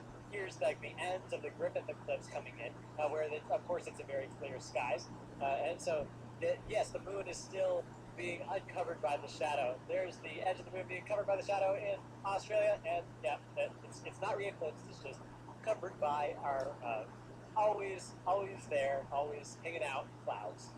You know what I'm starting to think? I think Will had it right. Will was guessing that extreme distortion that we had before at Griffith, where it looked like there were objects in front of the moon, and the moon was taking on really odd shapes. I think that perhaps were trees, unfocused tree branches or tree leaves, but the moon was necessarily going behind, since it's so extremely low from there. It seemed a little bit more solid than a cloud would at that point. So I put my vote in Will's camp too. I think we can throw our votes in that vote, Will, for you. Usually clouds are in sort of horizontal layers relative to the horizon, right? But those seem to be at an angle, so that's what made me think that. So yeah, here on Sleuth, our name is close enough to sleuths for us to be, our universe detectives. So sometimes that's what we do. We figure out what we're seeing. We analyze it. We see these interesting phenomena that happen live. Why was the color reddish yellow? What was happening there? What are these shadows on the moon? What is this thing that's going across the moon? Was it a plane? Was it Superman? Who knows? We're going to be on the case. We're going to look into it. We're figuring it out. And so that's what we're here for. That's what Will's doing. And so well on, detective. Yeah, it was interesting here too, because I think the horizon should be at an angle. In other words, we make educated guesses for something else. Yes. But I reckon the horizon will be coming in sort of towards the sort of bottom right-hand side of where we're looking at an angle. But that would be fun if they could capture the actual moonlight set. That should be pretty dramatic also. According to my notes, I think according to my notes, I think that the moon set might be about 5 minutes before the official end of the eclipse coming up. Is what I have. And so, if Griffith is really getting to the horizon, maybe we'll have about 5 more minutes of Griffith's feed here. And so I'm here in the studio and I'm looking at the Australian view, which is completely clouded out at this point. But maybe we'll get, breaks in the clouds. We have throughout this broadcast. It's been sparsely clouded, clouded in, clouded out. So and by the way, if they with can us. do that's remarkable by itself, because as we know, our major SLU telescopes, and most other observatories, I know almost none that can bring their telescope all the way to the horizon. Usually there's a cutoff at 10 or 15 or 20 degrees. So if Griffin can really keep tracking the moon for another 2 minutes and show a true moon set, that's pretty good. Okay. That would be, an event in itself. I think that's what we're seeing in the view now. That dark line on the right side is the horizon, I think. But you can actually see that because if you look at the edge of the moon, and if you follow around the edge of the moon, it appears to be rippling, almost like when you get that heat haze over a warm day on a sunny day.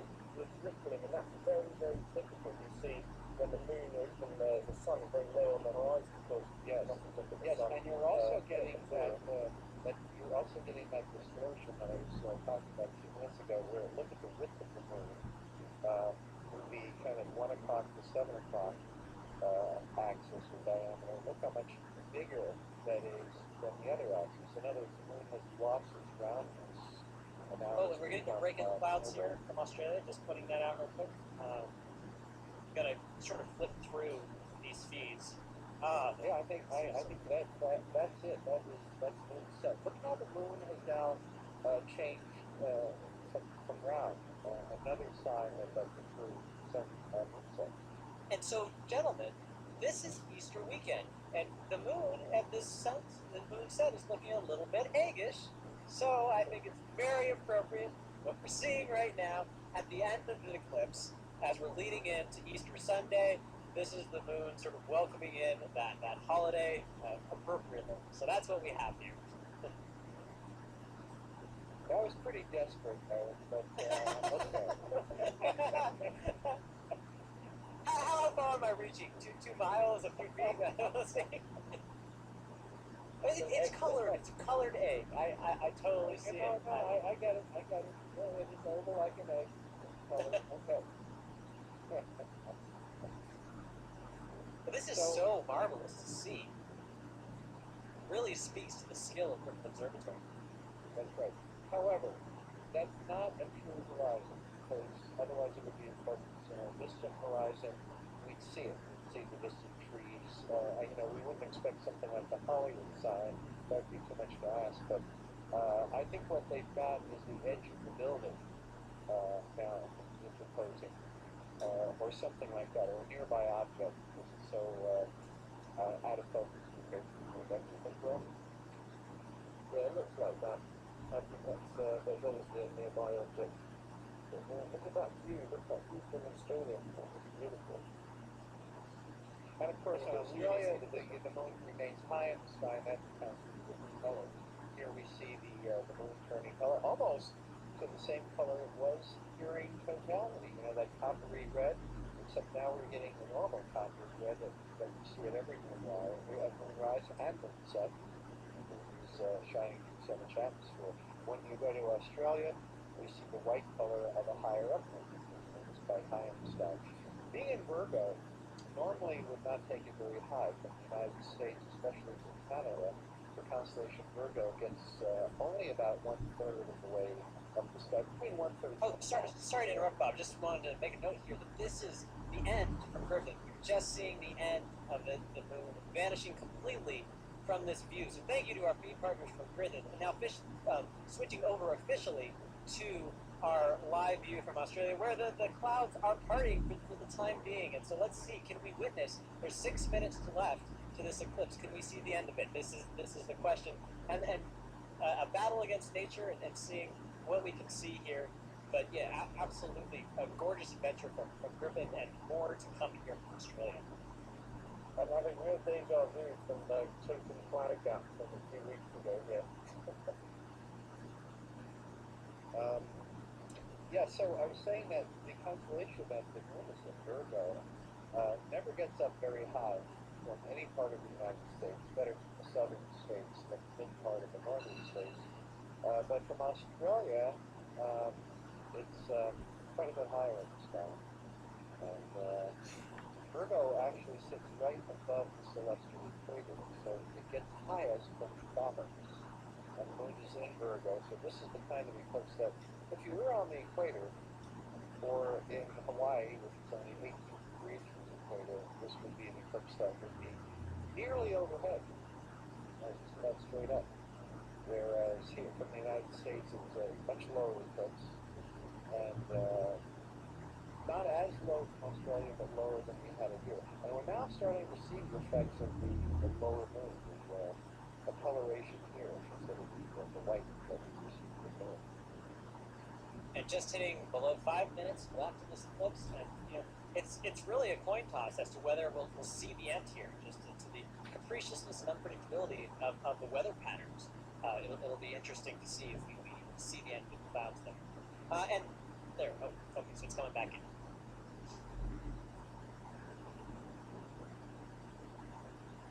It will be tough, I'll give it that. Okay, well here is where the announcers have to be creative. So, okay, we're looking at blackness, and what is black about the moon? We talked about the moon's temporary dark side, a place that you see more stars than you would from earthly skies, because two reasons. There's a slight extinction, much less than people think, by the way. Earth's atmosphere is actually very transparent, and stars only dim, I wonder if you know this, they only dim by 1/3 of the magnitude from a good sight on Earth compared to a view above Earth's atmosphere. So if you were in the space shuttle, you'd only gain 1/3 of the magnitude, which the eye can't even see. So we actually get a very clear view of visual wavelengths through Earth's atmosphere. But the thing there is that it's the wobbling of the Earth's atmosphere that we have to fight against with astronomers, isn't it? It's that having like fluidity and stuff, fluidity is blurred, and so the reason why we have things like the Hubble Space Telescope thing is to get rid of that. So although the stars aren't dim, we've got other things that we have to fight against. Exactly. And then the other thing we fight against is air blowing. The air, thanks to the ultraviolet from the sun, the atmospheric atoms are stimulated when they give off light all night long, especially about 10 degrees above the horizon. So the light of the glow of the sky is 10 times brighter than the combined light of all the stars. So if you got to the Australian outback, or to the United States Southwest, or any good desert, to the darkest possible site that you can go to, such as where the Sleuth telescope eclipse are located on the Canary Islands, you're still going to get 5 times more of air blowing than star blowing. And that's another thing that you eliminate if you can get to that other side of the moon. One of the reasons that the new telescope, James Webb, is going to be parked so far away from Earth, I'm not happy that it is, because the first time it needs to repair will be the last time we ever use it, because if we can't get there, I'd much rather we'd be able to get to a place with wrenches and put it up where Hubble was, but okay, the decision has been made to put it far from us, and the sky will be dark.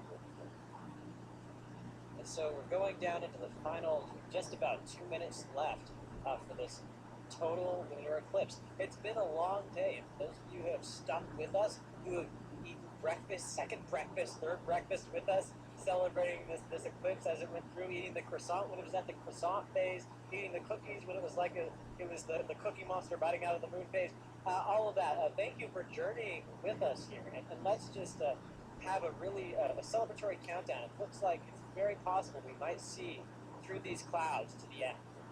This is the time. This is the celebration. This is the ending right here. So we've been here for full moon. We celebrated the moment of the April full moon, and the oddest eclipse. I think we can honestly say either the oddest of our lives or the second oddest. I'd say it's probably the oddest because of that very, very strange coloration and unevenness of the lighting. So it was a unique eclipse that was live, and one that was really like no other. Yeah, that little sliver of light always seems to put on to the edge of the room, doesn't it? So it's a really interesting eclipse. And I see they're fighting with different exposures, trying to see through this cloud bank here. And so I got to give it to these Australian bee partners. They're working hard to see the end of this eclipse. 20 seconds to go.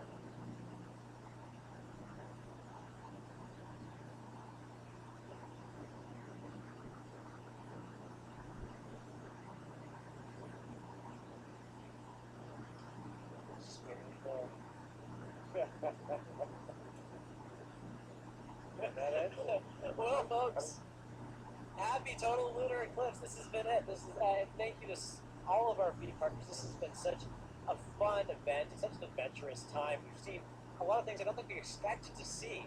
I'd love to hear your guys' final perspective on this. Again, how about you first, Will? What have you learned, gained, felt, consumed as breakfast through this experience?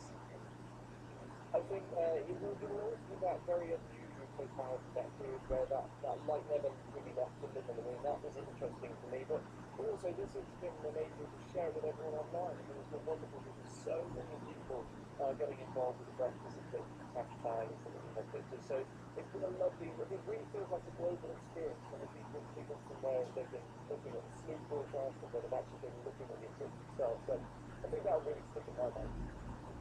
And yourself, Bob, any sort of last thoughts, impressions on what we've seen today? Well, I still can't get over the odd, uneven lighting. We were expecting evenly lit totality, but I'd say we got more than we bargained for. It was so odd looking that it was almost impossible to tell whether it was really total or not quite. We had deep oranges and reds, going to yellows, going to whites at the top. Boy, we had everything from this. It was very visually interesting, very unique. I'll never forget this eclipse, really. Absolutely. It's been so dynamic, and I'm going to love to see the time lapses that come out of this.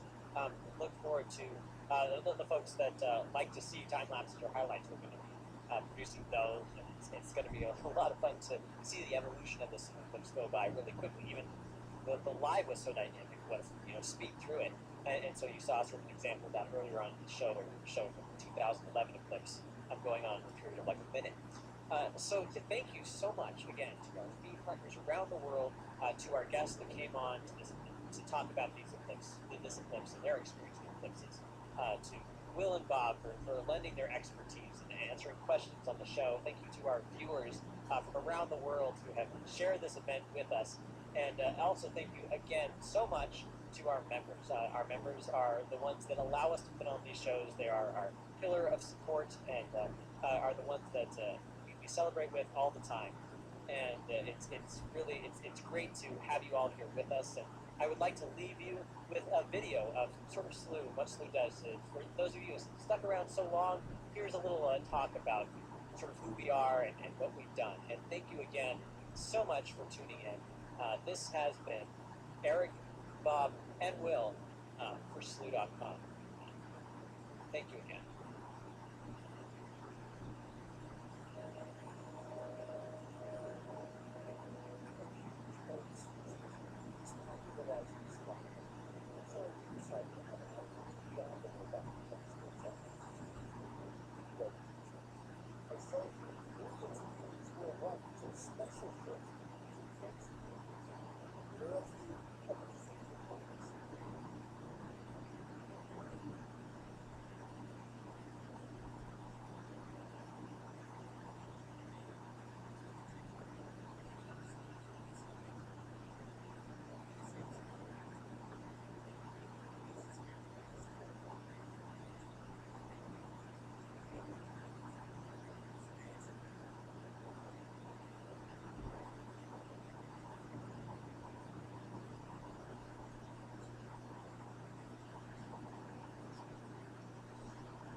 potential impactors. And what is your next project?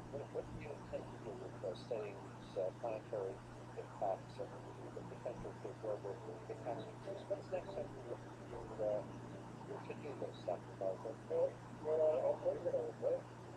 That's to collaborate with you guys. But what I'm really interested in are these objects.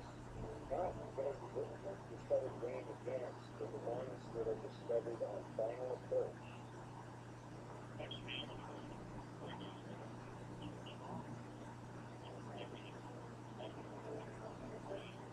Take your time in space, peering down a mountain, how do you think it changes the world?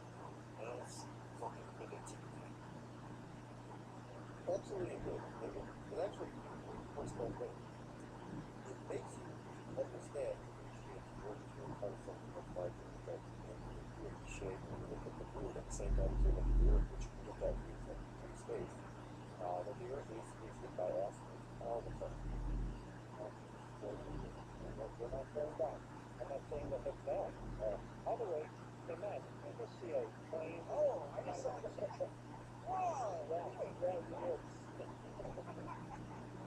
Well, anybody who's got that we're